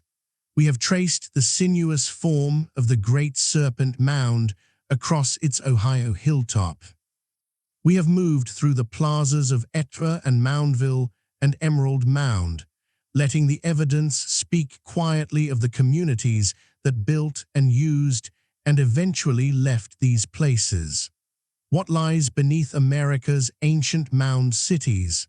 The answer, as we have seen, is layered as the mounds themselves, which were built not in single efforts, but in stages, each phase resting on what came before each generation, adding its own contribution to something that was already old when they arrived, and that would endure long after they were gone. Beneath the grass and the soil and the centuries, there are the physical remains of cities, genuine urban centers, planned and populated and maintained by sophisticated societies, with complex social structures, agricultural economies, long-distance trade networks, ceremonial traditions of great depth and beauty, and an understanding of the natural world that was accumulated over thousands of years of careful observation.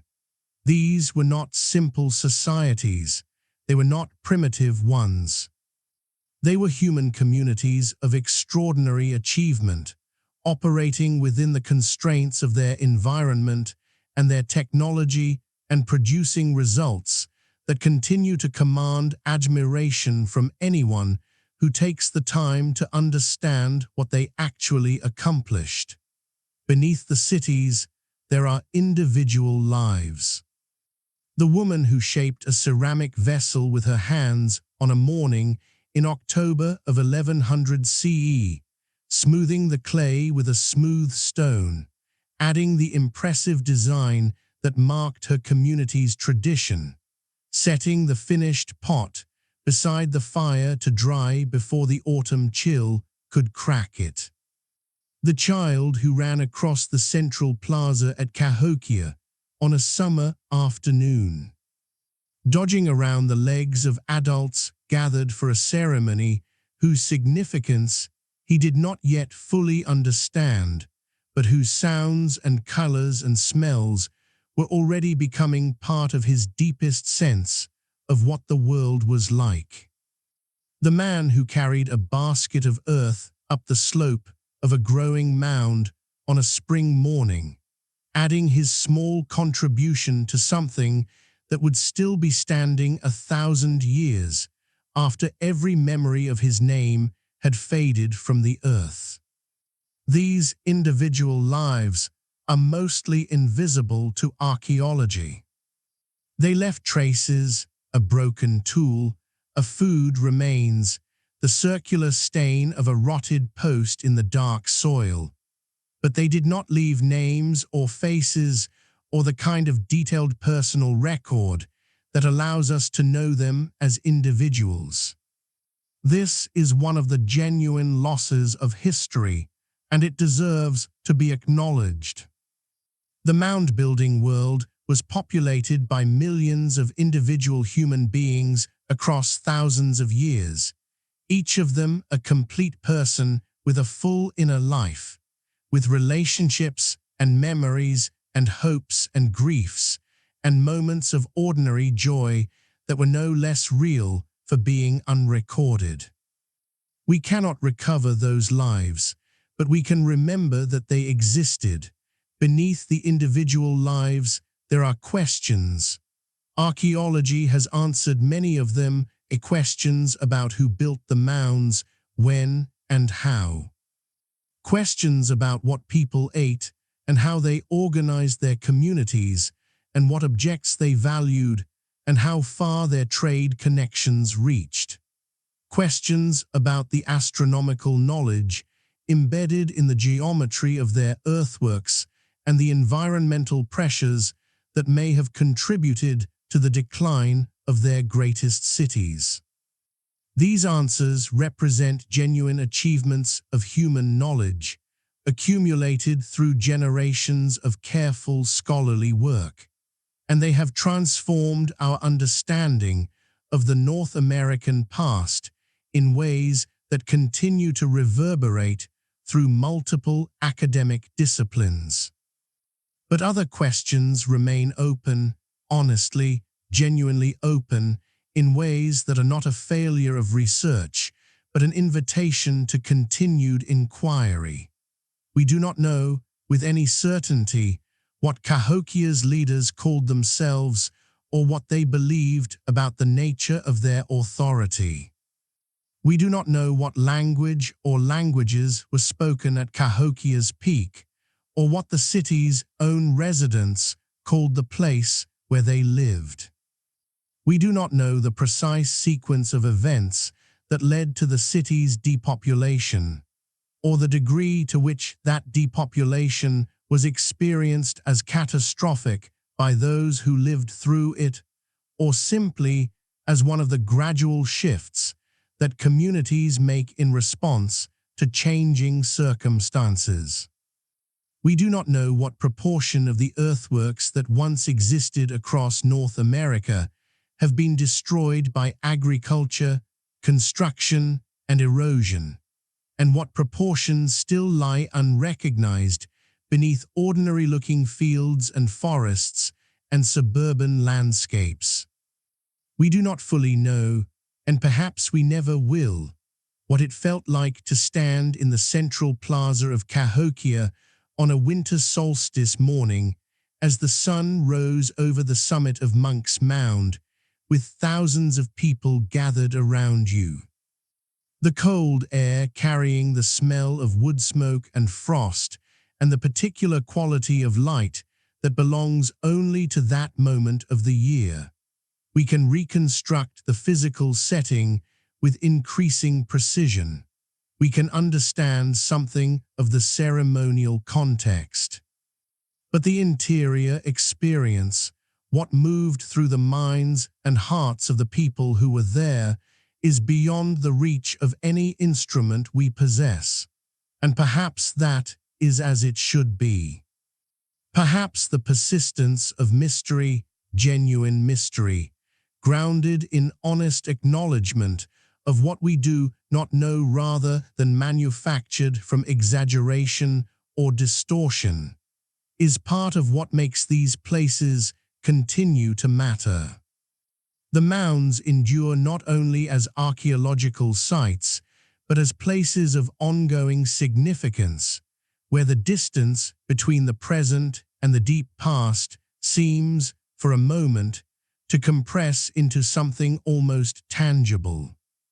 Where you can stand on grass that covers a city and feel, however briefly, the weight of all the generations that came before. The Mississippian world did not vanish, it transformed. Its people moved, adapted, dispersed into the communities that European explorers and colonists encountered across the southeastern and midwestern United States in the 16th and 17th centuries. Some of those communities maintained ceremonial traditions clearly descended from the Mississippian world. Some maintained memories of the great centers their ancestors had built. The biological and cultural continuity between the mound builders and modern native nations is not a speculation or an interpretation.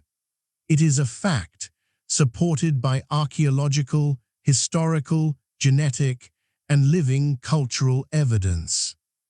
The legacy of the mound builders is woven into the North American landscape in ways that are only beginning to be properly appreciated. The earthworks they created, those that survive, are among the most significant archaeological monuments anywhere on Earth, comparable in their engineering ambition and cultural complexity to the great monuments of ancient Egypt, Mesopotamia, and the classical Mediterranean. They deserve to be understood in those terms. They deserve the kind of sustained public attention and institutional support that would allow their continued study, their careful preservation, and their full integration into the story of human civilization that every culture teaches to its children. America's ancient mound cities are not a footnote to history. They are one of its great chapters, a chapter written not in ink on paper, but in earth and time, in the patient accumulation of thousands of basketloads of soil, in the careful alignment of wooden posts, with the movements of the sun. In the long journeys of copper and shell and obsidian across a continent that was already deeply connected long before anyone on the other side of the Atlantic had any knowledge of its existence. The rivers continue flowing. The seasons continue turning. The great earthworks remain, softened by centuries of weather, covered in grass and wildflowers, home now to birds and small animals and the occasional visitor who pauses long enough to understand where they are standing and what it means. Somewhere beneath the grass of the American bottom, the soil remembers. It remembers the weight of countless baskets, the pressure of thousands of feet crossing the plaza on ceremonial mornings, the heat of fires lit against the autumn, chill the slow accumulation of everything that a city is, not just its monuments and its artifacts, but the daily texture of lives lived fully and purposefully in a particular place, at a particular moment in the long story of the human species. We have spent this evening in those places, moving quietly through their history, listening to what the evidence can tell us and acknowledging honestly what it cannot.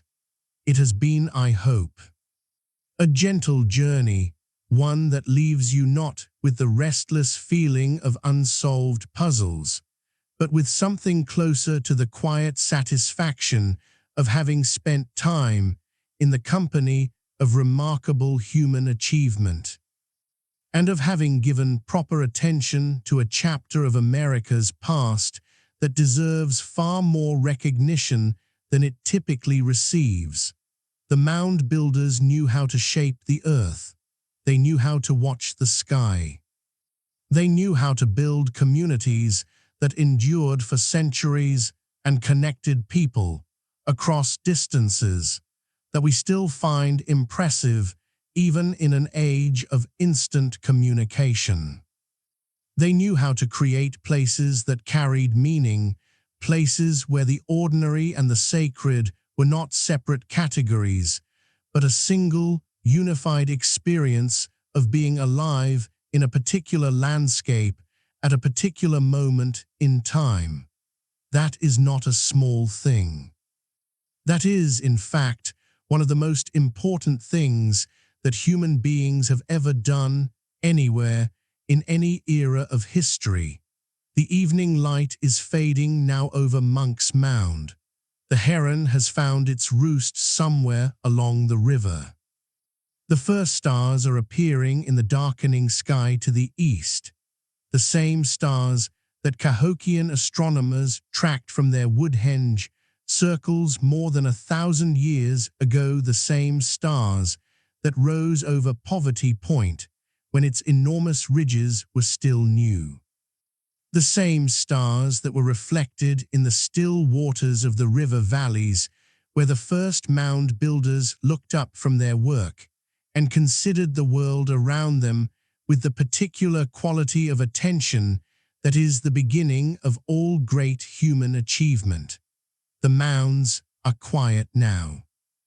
The grass moves gently in the evening breeze, and somewhere beneath the surface of things patient as geology and enduring As the rivers, the story of the mound builders continues, waiting for those who are willing to slow down to look carefully, to listen without hurry to what the earth in its own time and on its own terms is always willing to tell. Sleep well. The ancient rivers are still flowing, and the old earthworks are still standing, and the long, remarkable story of the people who built them is always, quietly, still being told.